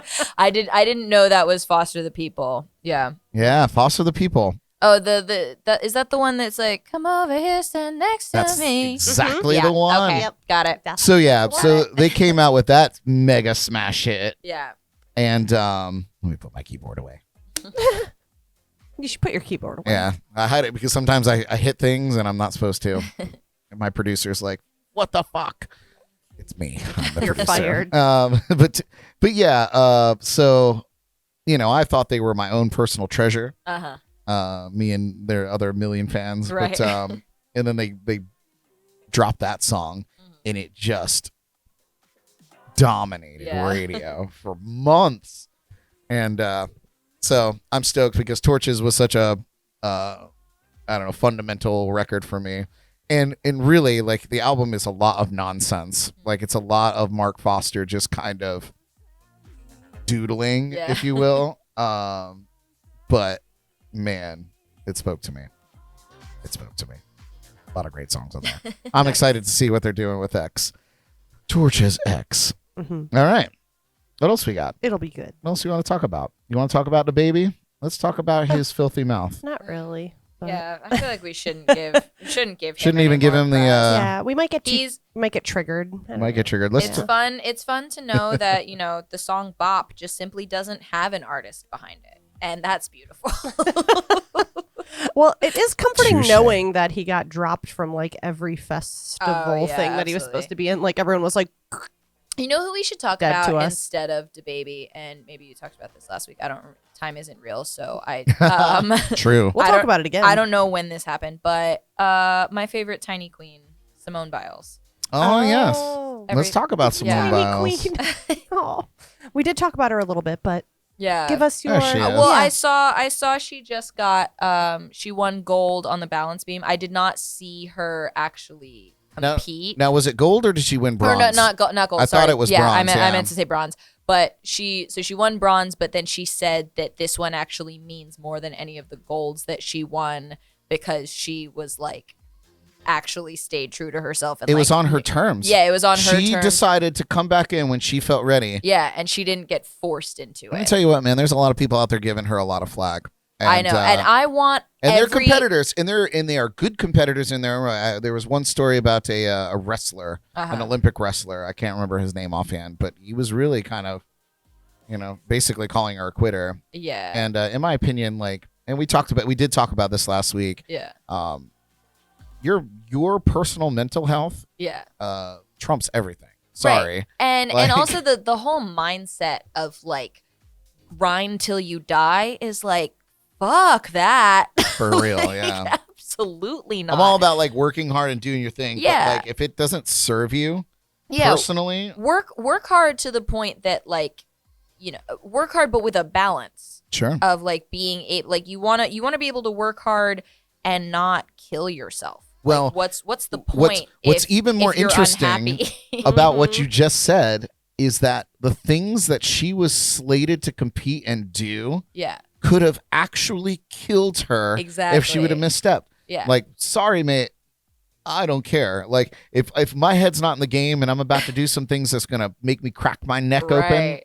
I'm not doing it. Well, and the other thing, not only that, but she regardless of her not competing right now, she's still the greatest gymnast in the world. Yeah. There are that's why things are those moves are called the biles or whatever. No one else can do them. Right. They wouldn't give her the points because no one else is capable of what she's capable of. And it was crazy to me that the thing she came back for was the balance beam. Yeah. Because that's the one that freaks me out the most. No joke. When I did gymnastics, I didn't even want to stand on there. You did gymnastics? Yeah, for 7 years. I was not good at it. Only Yeah. 7 years. Yeah, I did it from age maybe 6 or 7. I did it from age 6 or 7 to I quit when I was 13. I did Slim Jim snapdicks. What? I did what Macho Man Randy Savage told me to do. I snapped into a Slim Jim. Slim Jim. Is this sponsored ad? Yeah, right. Snap into a Slim Jim. Are you going to pull out Slim Jims right now? Snap into a Slim Jim. I wish I had Slim Jims. That Yeah, sounds right. delicious. Nothing They like are the delicious weirdest. processed smoked meat. Delish. I bit into a Slim Jim one time, and I realized that there was weird yellow stuff in the middle, and I got I wanted to vomit. It was immediately. cheese. It wasn't cheese. Listen, Summer. No, it was First the of all- fat. It was the fat. First it of was all, Summer, sins. It was sins. I don't know what kind. you don't bite into a Slim Jim, okay? You snap into a Slim Jim. Okay. Oh. All right. All right. All right. Now, All right. now that we cleared that up. Anyways, that was my childhood trauma unpacked. You saw it here. We are unpacking trauma here I lived a on very JNC. fortunate life. She snapped into a Slim Oh, Jim dear. right out of the dresser drawer. And I hated it. That's okay. Wow. To be honest, I honestly cannot remember the last time that I had a Slim Jim Same. of any kind. Yeah. Yeah. Mm-mm. I used to love beef jerky. I got really into beef jerky when I was younger, at age 11. And then we went on a trip to, just out west. We went to, Arizona, California, Utah, Nevada, all of that. That And run, yeah. I got immediately, my altitude sickness was so bad. And all I was eating Oh, was no. beef jerky and clementine. Mm. And I don't think I've had beef jerky since. Wait, What about clementines? I have eaten clementine since. They're fresher. I feel like I can anything Yeah. that's a fruit or vegetable. I can. Yeah, still some get things behind. once you throw them up, it's not. Yeah, any of the Mhm. processed stuff that once you throw it up, it's sort of. I'll tell you, man, we have some Yeah. friends that make Roger, Oh, for yeah. one. He makes his own beef jerky, Mhm. and it's So it's good. So we'll drop a lot of money on that. it's beef expensive jerky. AF. Yeah. Yeah, but it's it's Worth good it. cuts and It's delicious. and it goes right from his dehydrator Yeah. to us. So it's good. We like that. We'll share some if we get some. Okay. Let you try it again. I'll get back into beef jerky. Yeah. You gotta We'll get you give it a back go. into beef jerky. Nice. Well, do we have any other headlines, Ms. Jordan? Well, do we want to talk about the Ariana Grande? Oh yeah, there's more to talk about that. Yeah. I thought we were gonna put a fork in that because of Summer's apparent hatred. I'll just read No, I'm my. just kidding. I don't hate her. But yeah. Can't what I can't get my head around. I'm sorry, I could totally get my head around this, but Ariana Grande, every young boy's crush. My young nephew. Ariana. That's what I said, Ariana, right? Ariana. And Ariana. in love with her, Oh. and now you're connecting her with like their formidable video game. I feel like this is any kid born after 2008. Oh yeah. She's gonna clean up shop in these couple Yeah. days No that she's joke. doing it. Yeah. That's the thing that I was talking about, like, with her, is like she's kind of stopped the sexy baby thing. But like I get like the Yeah, no, it's way worse now. She's a married lady now. She's married? Yeah. When I did think she just that got married the happen? other week or month or whatever. Time is all, like you said, one thing. I Yeah, don't it's really not know. real anymore. Yeah, I think it was recently though. She got married. Wow. I don't know to who, but Well, good for Anyway. her, I guess. Everyone's getting married. I mean, Let me see. my spidey senses are tingling that this is just number one. And we're gonna. I still think she should have married Mac Miller, but Well, neither here nor there. she can't now. I know. Yep, that It's that really ship sad. has He was sailed. like Yeah. my fave. Dalton Gomez, I have no idea who that is. Well, tell us some more about these Fortnite. May Yeah. 26th. I think they got married-ish around then. Okay. Anyway, Ariana Grande is set to enter the realm of the popular video game Fortnite with an upcoming event called Rift Tour. The singer shared a promo for the mysterious musical experience, which will also allow gamers to use Grande as a playable character. Horrible idea. From August 6th, which is what, Friday?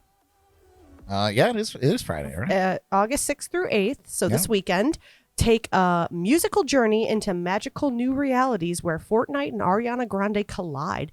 Epic Games announced this past Sunday. Ooh, they're gonna collide. Collide. Colliding. Like Howie Day. Lord. Do you remember Howie Day? We got some comments in here from. Collide. Oh my God. It's the We're gonna get sued from Howie Day. Oh. No, I'm just kidding.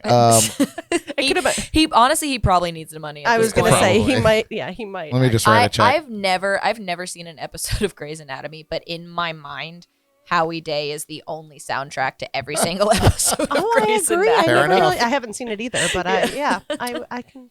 We got a couple comments from Facebook here.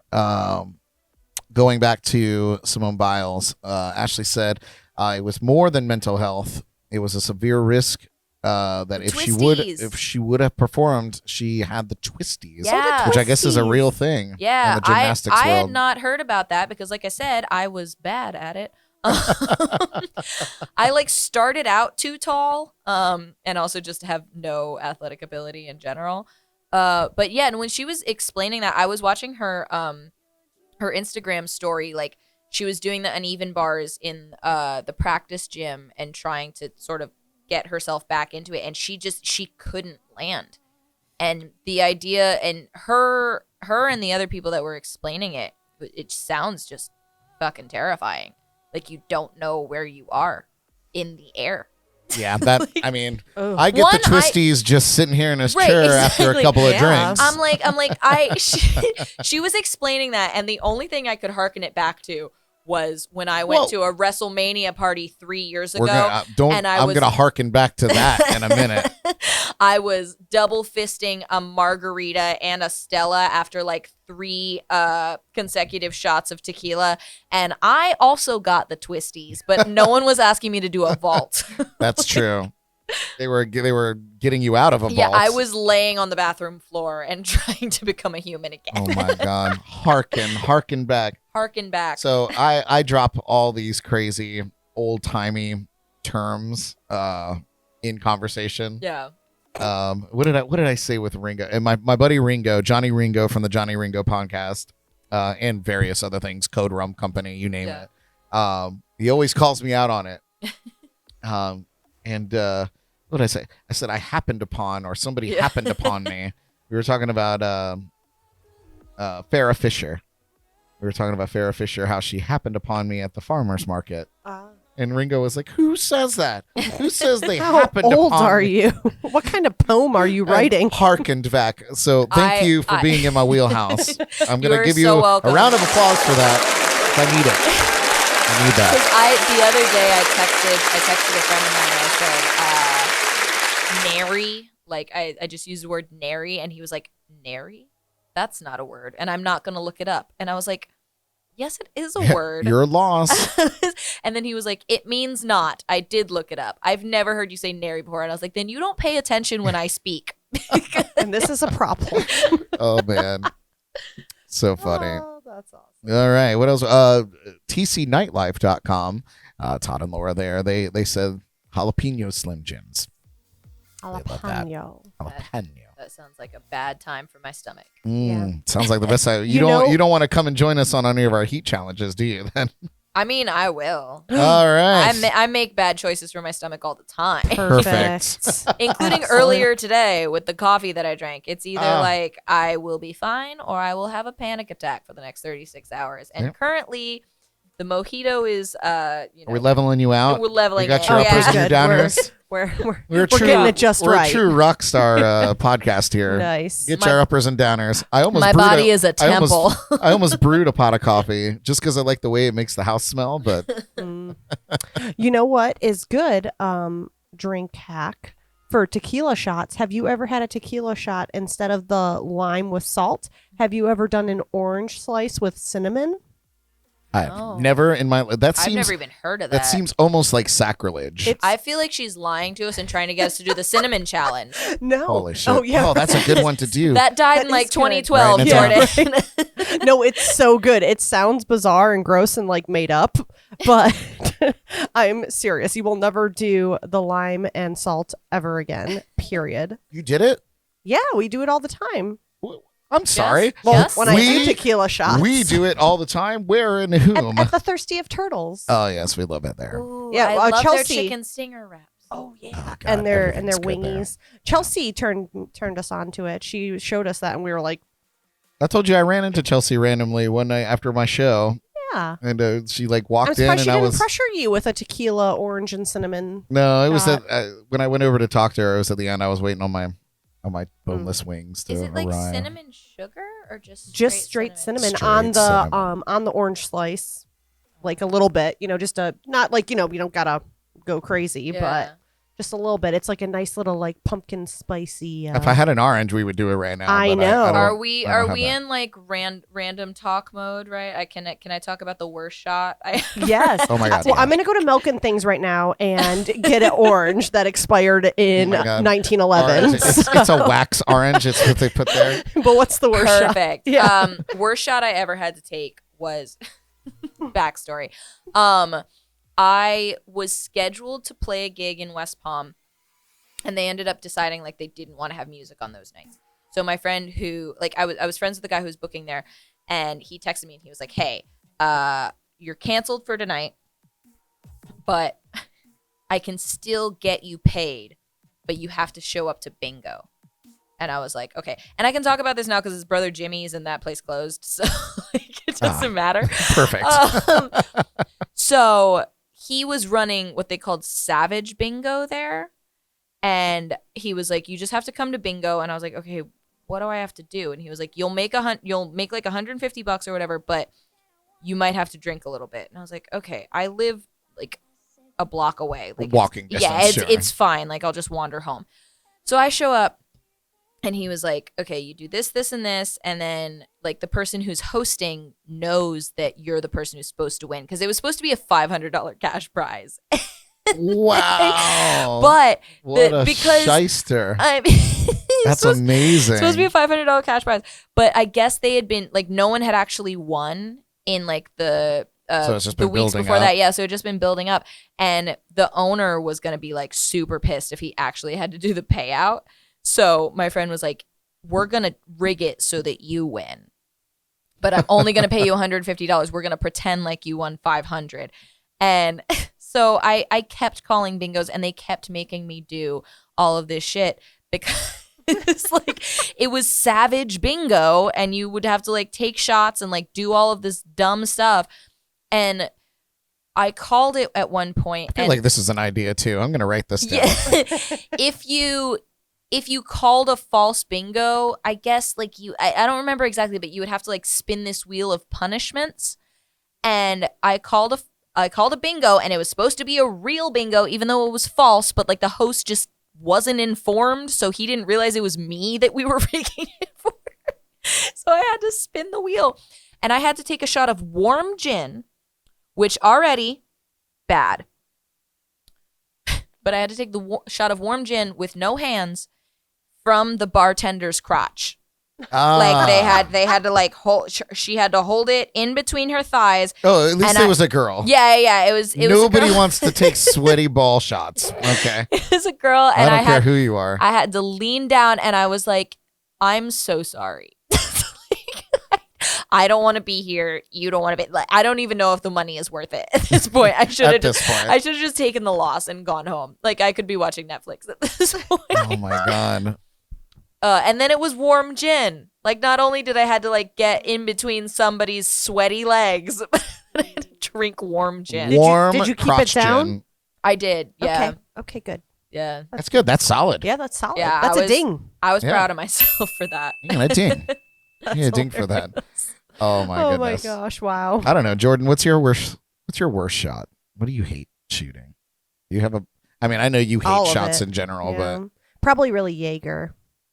Oh my! When Mhm. we were talking about London earlier, I did my first and only Jaeger bomb in London.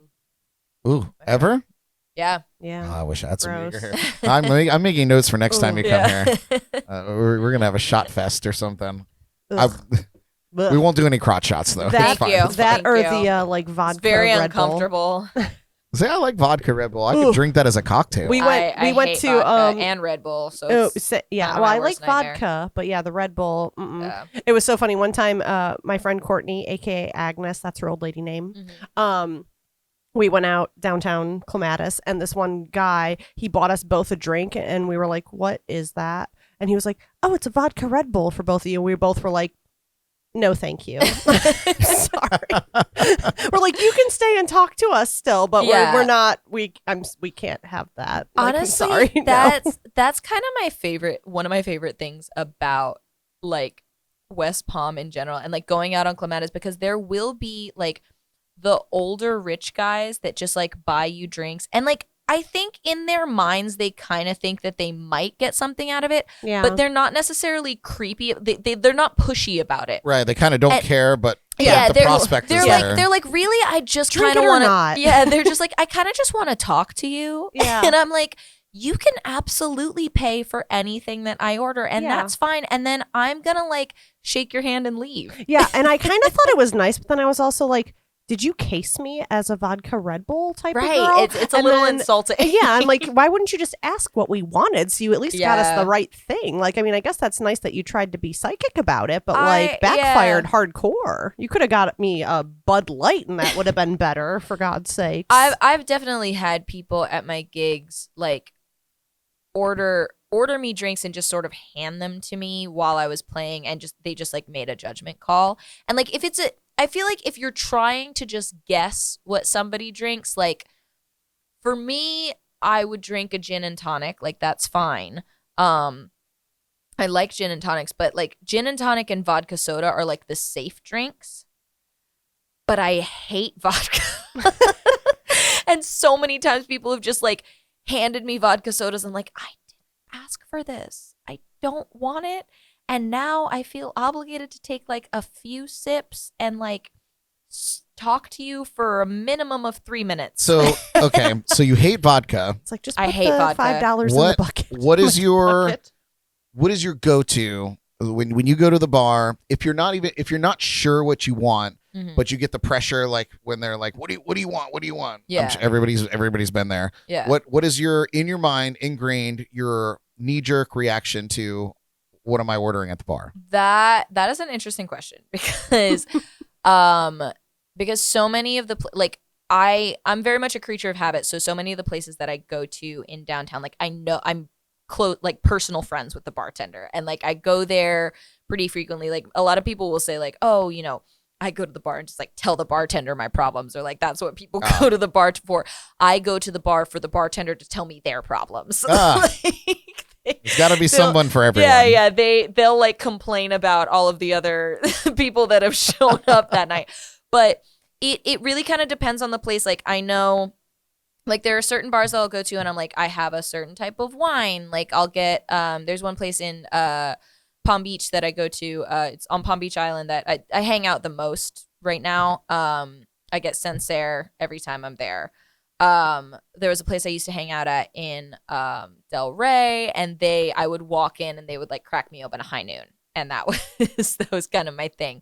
But my go-to, if I don't know what a place, like what their kind of specialty is, or if I like can't decide, if they don't have like a craft cocktail list, because that's what I'll usually try and do, is try see what their like specialty is. Yeah, see what their specialty is. Really annoy that bartender. Right, exactly. Yeah. Well, I will say, if I don't know and I'm kind of at like a turn and burn place, I'll probably just get a gin and tonic. Like it's very easy, it's light. But I will say, if it's a place that's kind of touting itself as having craft cocktails, but it doesn't seem like an actual craft place, I'll order Duffy's.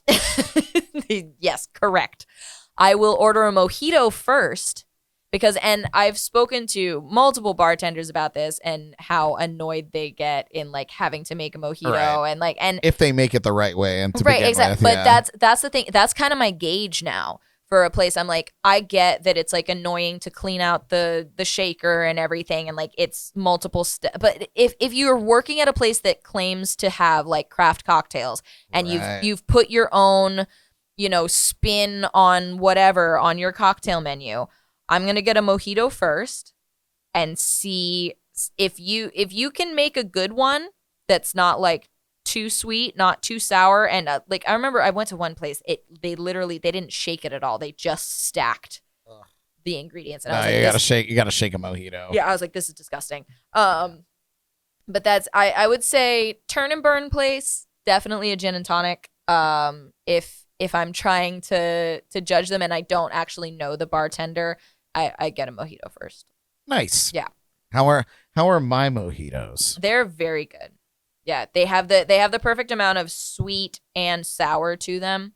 And that's the problem that I usually have, is like places will either, if they're bad, they either are way too sweet or they just taste like water. Well, good. I poured it out of a bottle, so I put zero effort into the mojitos. But that mojito mix is pretty good, and I added my own mint. Yeah. Anyway. And he did measure the right amount, the precise mathematical amount of rum. And then how much? And then what I kind added, of rum did you use? I used Sam's Silver Rum. I've never even heard of that. Yeah, Sam's Club. Oh, Sam's Club. We buy in bulk. Okay.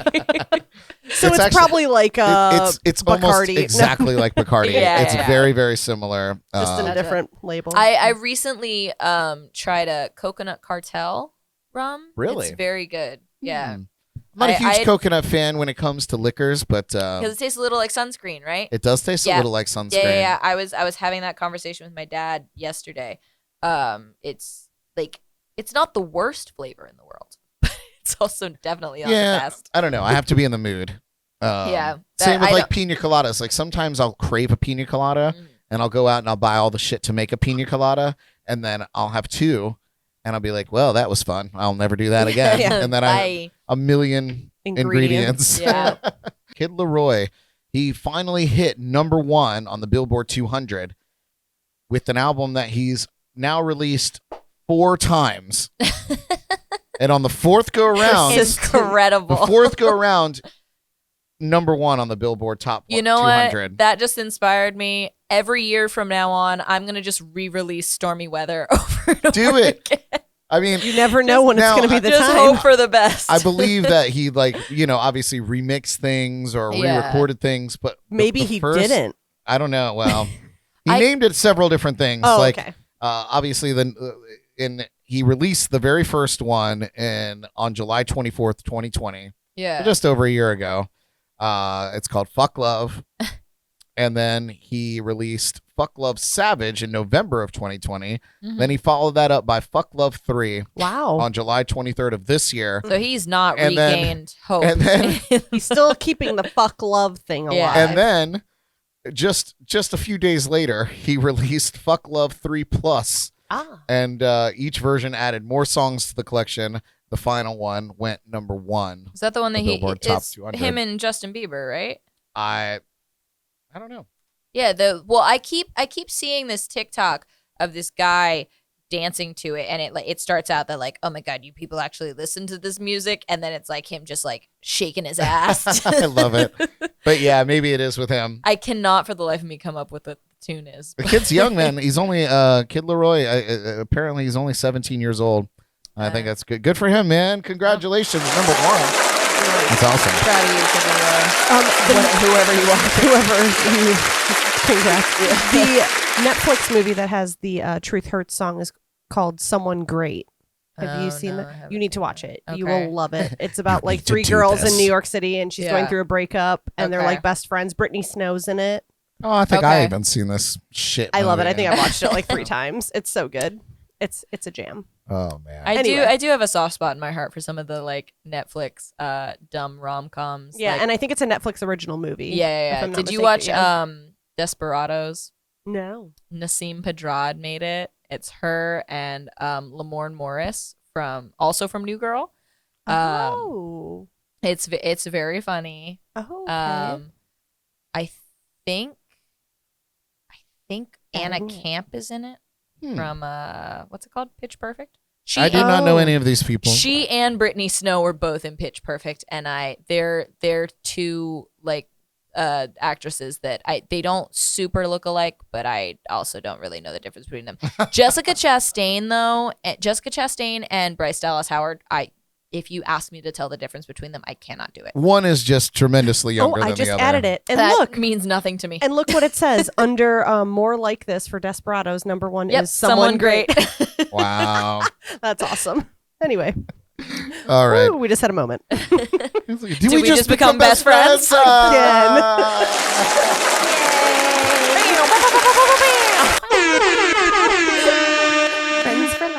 All right, you guys. It's time for your midweek motivation. Get a pen and paper. Take some notes.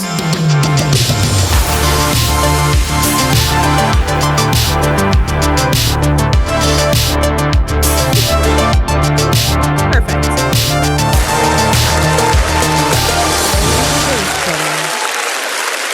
All right, you guys.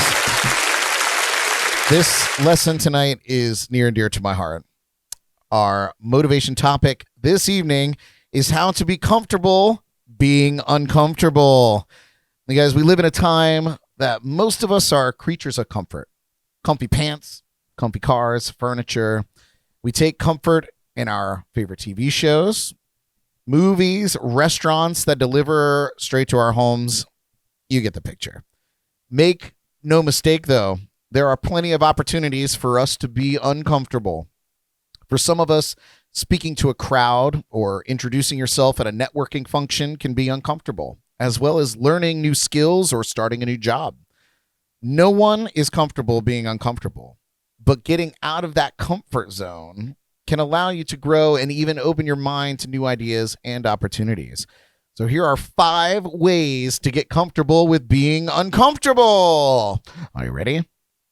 First, don't wait for the perfect time. The perfect time is right now. Know your intention at the start. Write it down in a journal if you need to reflect on it later, but take the first step. Number 2, acknowledge the situation. Dissect the reasons why this is giving you anxiety. Ask yourself, why does this make me anxious? Is the danger real or is it heightened in my mind? Also ask, what's the worst that can happen and what's the best that can come out of it? Number 3, embrace failure. So important. You have to be willing to fail in order to succeed. You can't learn to navigate failure if you abandon the task. Keep at it and learn the value in failing. Number 4, my favorite, build a network. I always say to surround yourself with people who are doing what you want to do and are better at it. Diversify your circle with people that are supportive and objective to what you want to do and how you think to get a well-rounded idea of what you're getting yourself into. And finally, number 5 is so important.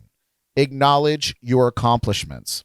Sometimes it takes a little confidence to make the uncomfortable situation easier. Reflect on your past accomplishments. Compare yourself to where you are now to where you were 5 years ago. What are you the most proud of? Keep track of your progress and celebrate small wins. You guys, learning to be uncomfortable is a huge skill and one that I stand by. So good luck out there. I'm Brad Brock, and this has been your Midweek Motivation.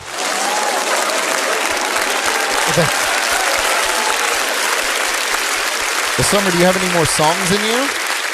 Probably. Yeah? All right. Why don't we get one more from Summer? We're going to do our shameless plugs, and we're going to wrap this whole joint up. All righty. What do you say? All right. Excellent. Excellent. Excellent. I got you. Okay. I got you now. All right, now that we've heard it twice, I think we can hear it a third time live. Heartbeats. Oh, I love heartbeats. Yes.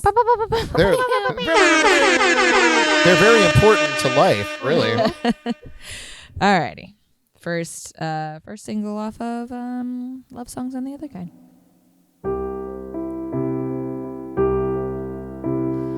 I'm afraid of heartbeats, not the rhythm, it's the rest. 'Cause it sounds just like a ticking clock, but it's beating at your chest. But I'm not scared of yours, I just crave your rhythm more. Yeah, I warn you for me. Oh, and I wanna know every part of your soul, all the stories you tell me till we go old. Oh, and I wanna be the wind in your sails, I will cure all that ails you, fix all that fails you. And I wanna know all the secrets you keep, please drag me below, drag me to the deep. I'm afraid of promises, broken, not the kept, because I'm afraid of houses that are built just to be left. But I'd build one with you if you'd promise to be true. Yeah, I want you for me. Oh, and I wanna know every part of your soul, all the stories you tell me till we go old. Oh, and I wanna be the wind in your sails, I will cure all that ails you, fix all that fails you. And I wanna know all the secrets you keep, please drag me below, drag me to the deep. I'm afraid of heartbeats, I'm afraid of heartbeats, I'm afraid of heartbeats, I'm afraid of heartbeats.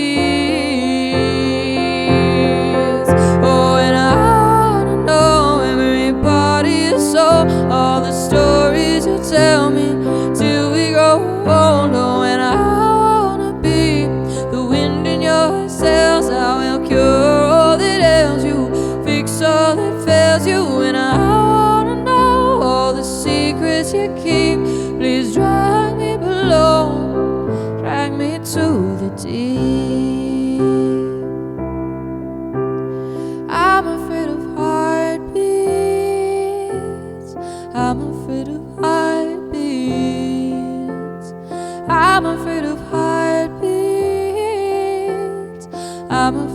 heart beats.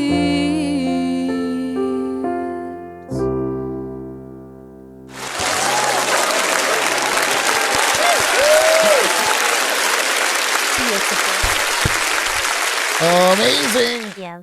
That's a Oh, good song. I really I like like that that. song. Yeah. Yeah. If I had any balls at all, I would have like started tapping on my glass, but ballless, completely ballless. What But can I you say? thought about it. I did think about it.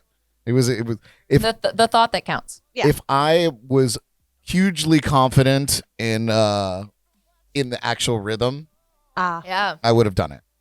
Oh yeah. Did I say that on the microphone or was that off mic about how the beginning ding dings are The ding The dings. ding dings. or it's a mug? Honestly, I don't If I- remember if if we I said had- it. yeah, I if we think- said I it think I on the said on it- the air or not. I think I said it off the air. I think so, but too. The beginning ding dings on the which is the technical term. Very on- technical. On the recorded version are one Mr. Brian Lamar tapping on a coffee mug. Amazing.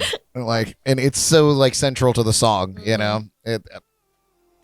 At first, I thought it was the clock, and come to find out, it's Nope. the coffee mug. It's the coffee mug. Best part of waking up. Well, oh, let's get to it, you guys. It's time for our shameless plugs.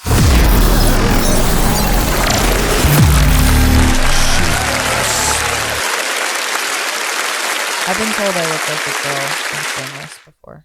Emmy Rossum. Oh. I could see that. Yeah. Yeah. I don't fully get it, but like I sort of get it. Okay. You know, Look at it, too. little Could bit. be your Little celebrity lookalike. Yeah. Mhm. yeah, I could see it. The first time I saw her was in Genius, that Disney movie. No, but maybe that's Phantom of the Opera. Phantom of the Oh, Opera yeah, was the yeah, one, and I thought she was great. I Yeah. thought the flick was.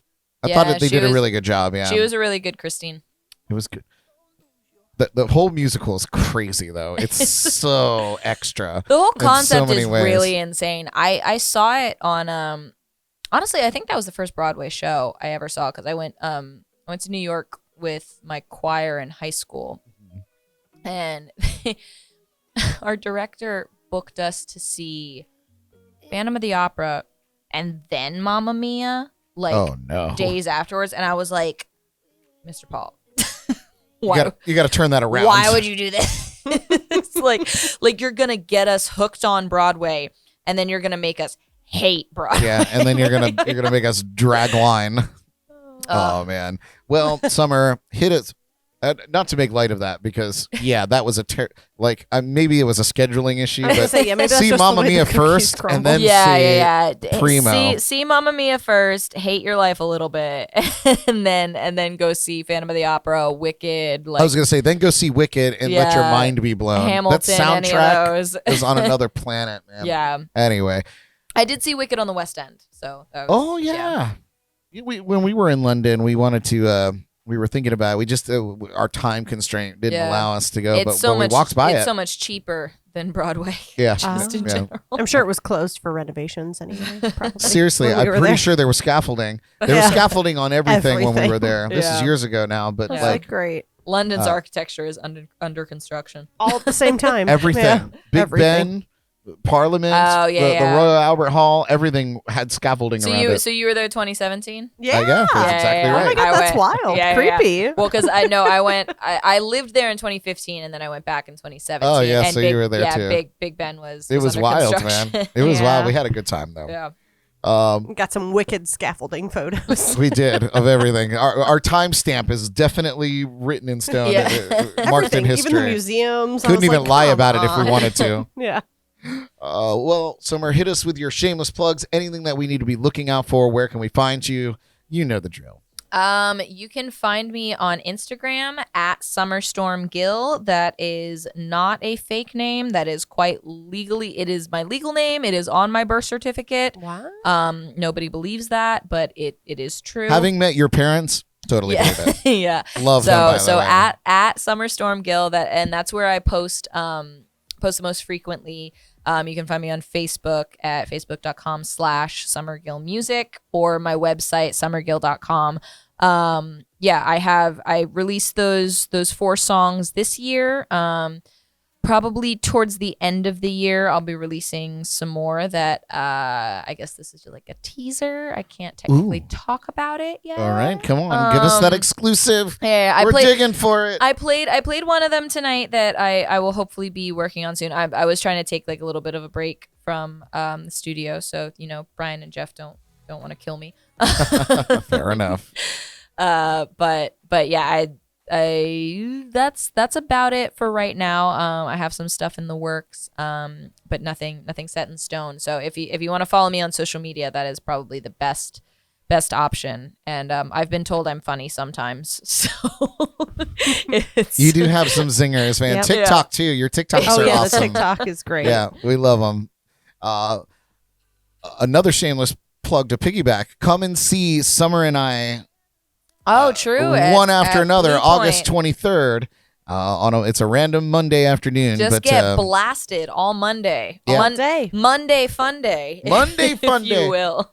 Oh yeah, I mean Mondays are usually my Sundays anyway. Yeah. or my Fridays. I don't even know what it is anymore. Someday Yeah. besides Someday. Monday. Any shameless plugs over there for you, Jordan? No, sir. I think I'll let you do it tonight. All right. Yeah. And so it falls on me. All right. Let me cue up I decided to put my teleprompter back on today. Oh, I see that. Yeah. I like it. I mean, I was watching over a couple of other videos, and You just look more I had a little engaged. screen like off to the side with my Yeah. notes, and it was like I was a blind man trying to I don't know. So this is better. It looks like I'm looking directly into your souls. My whilst I dad, read. his whole life has, since he's always been a musician, like my mom, since they've been together, she just sits in front of him and he's really bad at remembering lyrics. So she just like mouths the words to him. That's And amazing. her name is Michelle, so she's been called the Michelle prompter.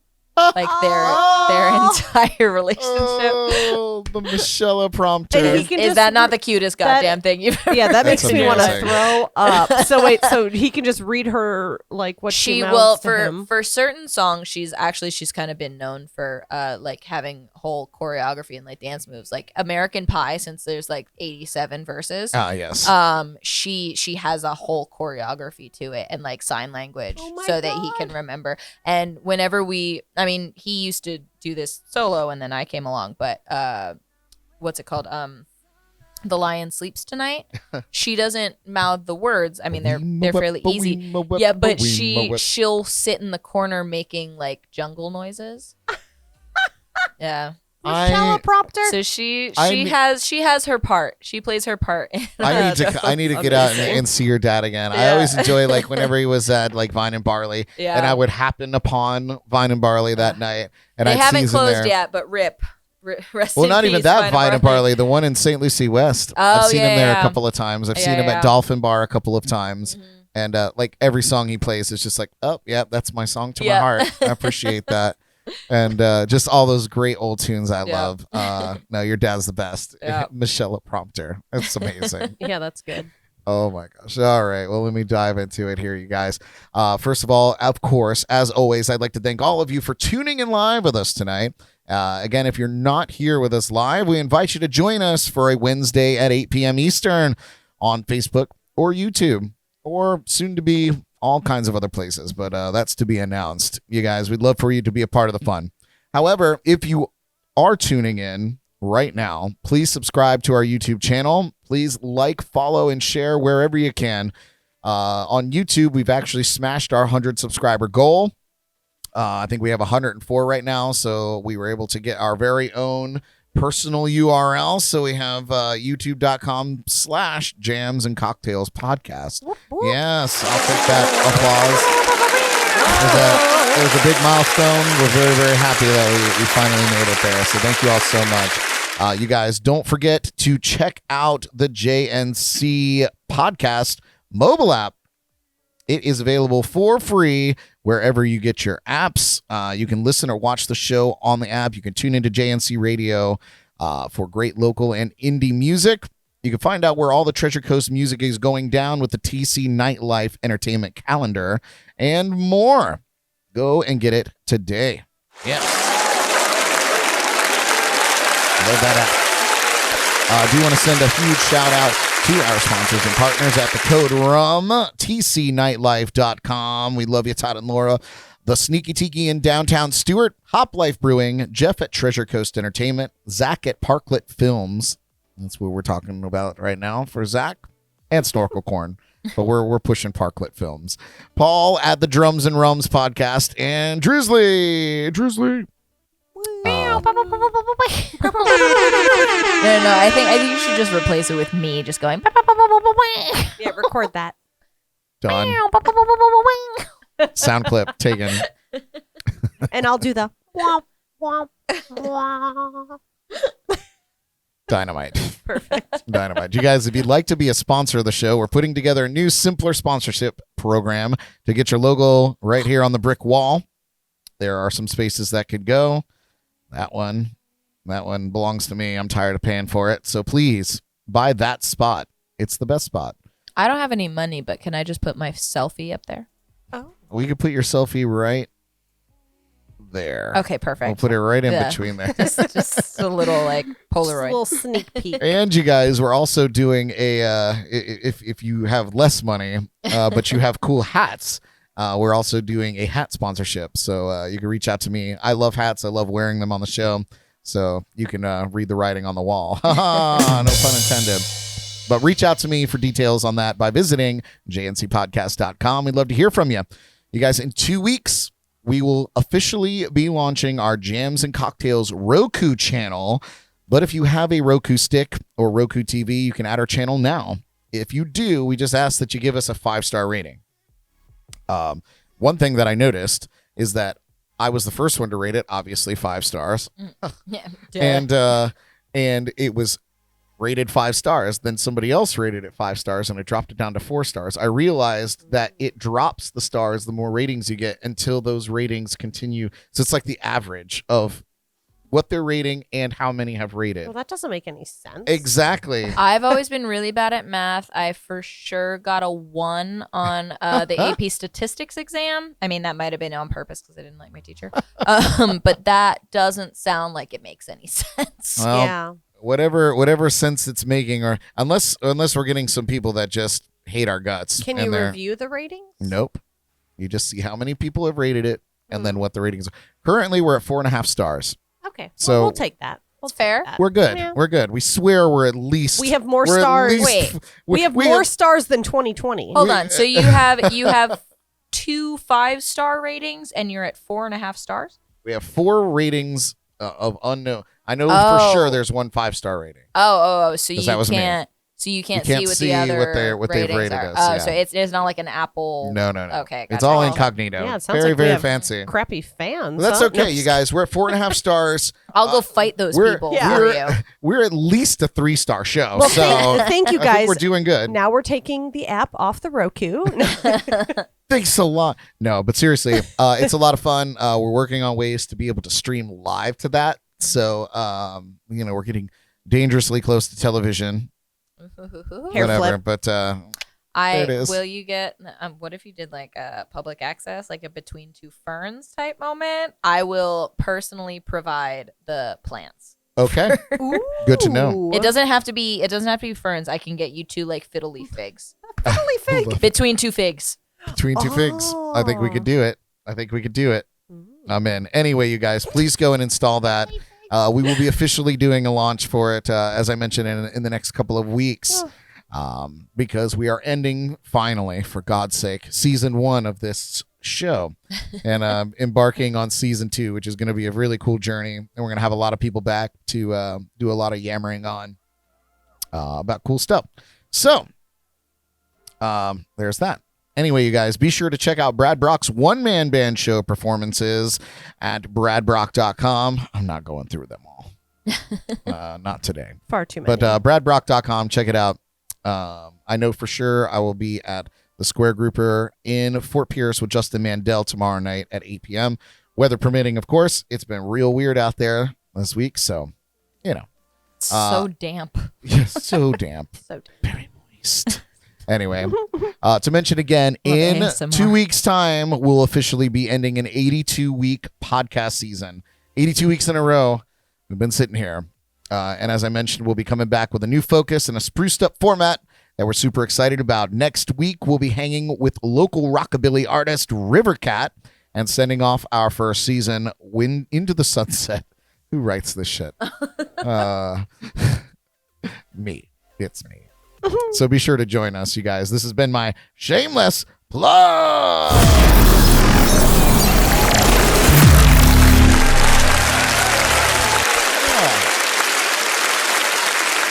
Well, Summer.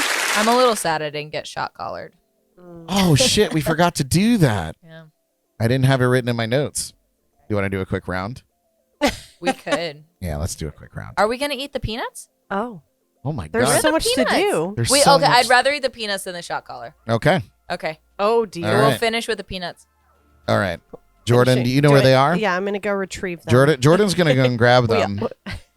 I feel like that's just a good, solid way. I have to leave my mark Yeah. Bro, I don't on think my first visit to the I Jams don't and think you Cocktails know what you're Lounge. about to get It into. does not taste good. Oh no, I'm aware of that. I'm fully aware. I know it's gonna suck. I'm gonna pour myself more mojito to just slug down. Slug. That was Slug down. was- I like that. that was a bad verb for me to use. It was not the one that I wanted. It was the one that I chose, and it's the one that I've gone with now. It harkens back to old times. Harkins. Not to be confused with Harkinsons. Been nary a time. All right. Well, she gets sorted out. I'm going to tell you guys a little bit about this. As many of you know, Al Beltran was our guest, and Derek was on the show when we did this. So I guess we're going straight for the gusto. Summer has decided that she wants to eat the death nut. Yikes. Now listen, Jordan, very, very important. With the cup things? You're not going to want to touch those with your hands. I'd rather So- touch it with my hands than eat it with my mouth. Okay. But yeah, That's what somebody but said. I don't want to One touch time. it. So if you want to just grab a couple shot glasses over there off So of the bar, needy. I know, and just kind of get them in there. Because I don't want to touch them and then touch all this and then rub my eye at some point. Oh no, I was just But I gonna know I it's was gonna coming. stick my whole hand in there and then just like fully Rub around. yeah, I don't recommend and then that. drive home. That is that's brilliant. Brilliant. I make good choices. Okay, so you want one? Yeah, for God's sake. Yeah. Yeah, one and done. Jordan's over there. She's she's getting them out Get the whole one. one at a time. So this is a peanut or like an almond? It's a peanut. Oh, I Okay. have like Yeah. PTSD. I know, it's bad. Ashley just chimed in. She said she gave us 5 stars on the Roku. Hell yeah. The TC Nightlife says he was there in London in 1985 and it all had scaffolding. Well, it only took 35 years and they go ahead and decided You know to what they say? Never stop working on yourself. yes, that's what Never London stop says. improving. Hashtag self-care. Am I right, London? Yeah. Am I right? Amen. Up in here. Amen. London was just going through its bubble bath phase. Okay, Oh my okay, God. so there's a bigger one and a smaller one. How about you just decide who you like more? Oh, no. Great. So you're going to get the small one. Unbelievable. You can just switch. You can do Okay. like the That's ridiculous. You're not even moving them at What are you I think doing? you You're gotta close looking your eyes. into the cups. can't see in the cups, sir. Oh my God. Okay, this is the way they are. Okay. I've seen nothing. I know nothing, Jon Snow. I think I got the big one. Oh, no. I don't know. Is is mine bigger than Compare yours? nuts. Let's compare nuts, folks. I don't know. Yours is further away. So All right, you guys. This is Death Nut round 2. All right. Fucking A, Summer. cheers. Oh, dear. Cheers to Cheers. you both. Godspeed. Not gonna be good, mate. This tops the Scoville rating. There's nothing on earth hotter than does this. it say? Oh, wait.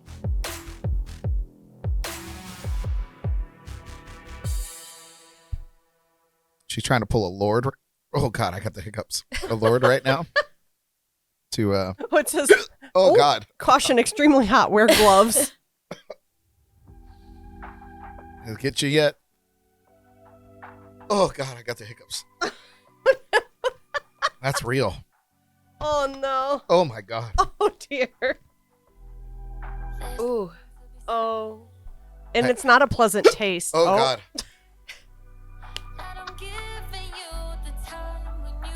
That was a random surprise at the end. No, it's hot for sure.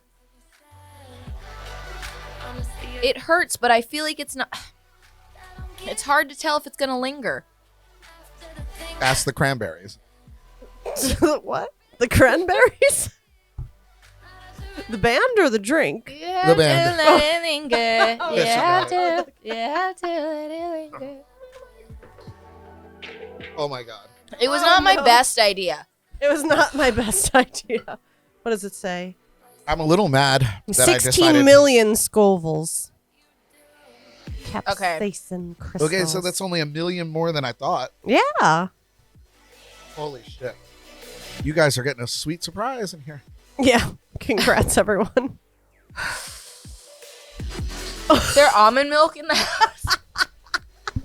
I'm so sorry. You know what's the truth is I drank almond milk today. Yeah. I'm gonna spit into this. No shame. I went in the house and flushed my whole mouth out and missed all the Shameless Plugs segment. Yeah, this is a bad idea. Yeah. It's really bad. It was really bad. Mm-hmm. Oh dear. Oh dear. Can I get any? Well, we have cranberry juice.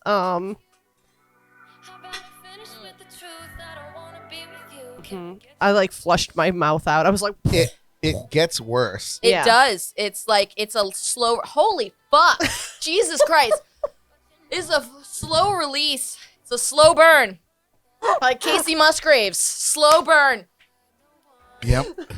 I don't even like that song. Ooh. Ooh. Oh, Ooh. I no. feel like if I just keep yelling, Kelly Clarkson. Shakira. I'm not gonna lie, guys. It gave me the hiccups. Right I out of might the gate. throw up. I might throw up. There's a bin right Oh, next no. to you. Yeah, no. Oh yeah. We have the It's bin. bad. All Yeah. right. This has been Jams and Cocktails Yeah. podcast. Thank you for tuning in. We out like gout. Yep. Bye. Gotta go. You guys. Thank you, Summer. Thanks a lot, Summer. You're a boss ass bitch. I try. Woo. Oh, as Doja Cat said. Holy shit. I'm going to run to the bathroom just in case. Go I'm for it. so sorry I did that. That's okay. I wasn't expecting it that bad. It's really hot. You guys. It's really hot. I hope you all enjoyed the show. Give it up for Ms. Jordan Taylor. And our special guest, the very spicy Summer Gill. Yay, Summer. That's right. She's Shit. woo. Oh, I feel so bad. Ooh, that's terrible. She did. She tried it. She did. We gotta let her. She we took gotta, it like a G. We gotta too. let our people learn their lessons. Mm-hmm. You guys, we'll see you next week with River Cat. Holy God. Who are we to stifle? Until then, get out of your comfort zone. Eat some cookies, goddammit. And drink some water. Broadcasting live from the Legendary JNC Lounge. And don't eat death nuts. I'm Brad Brock. Ta-ta. Good night. You're so high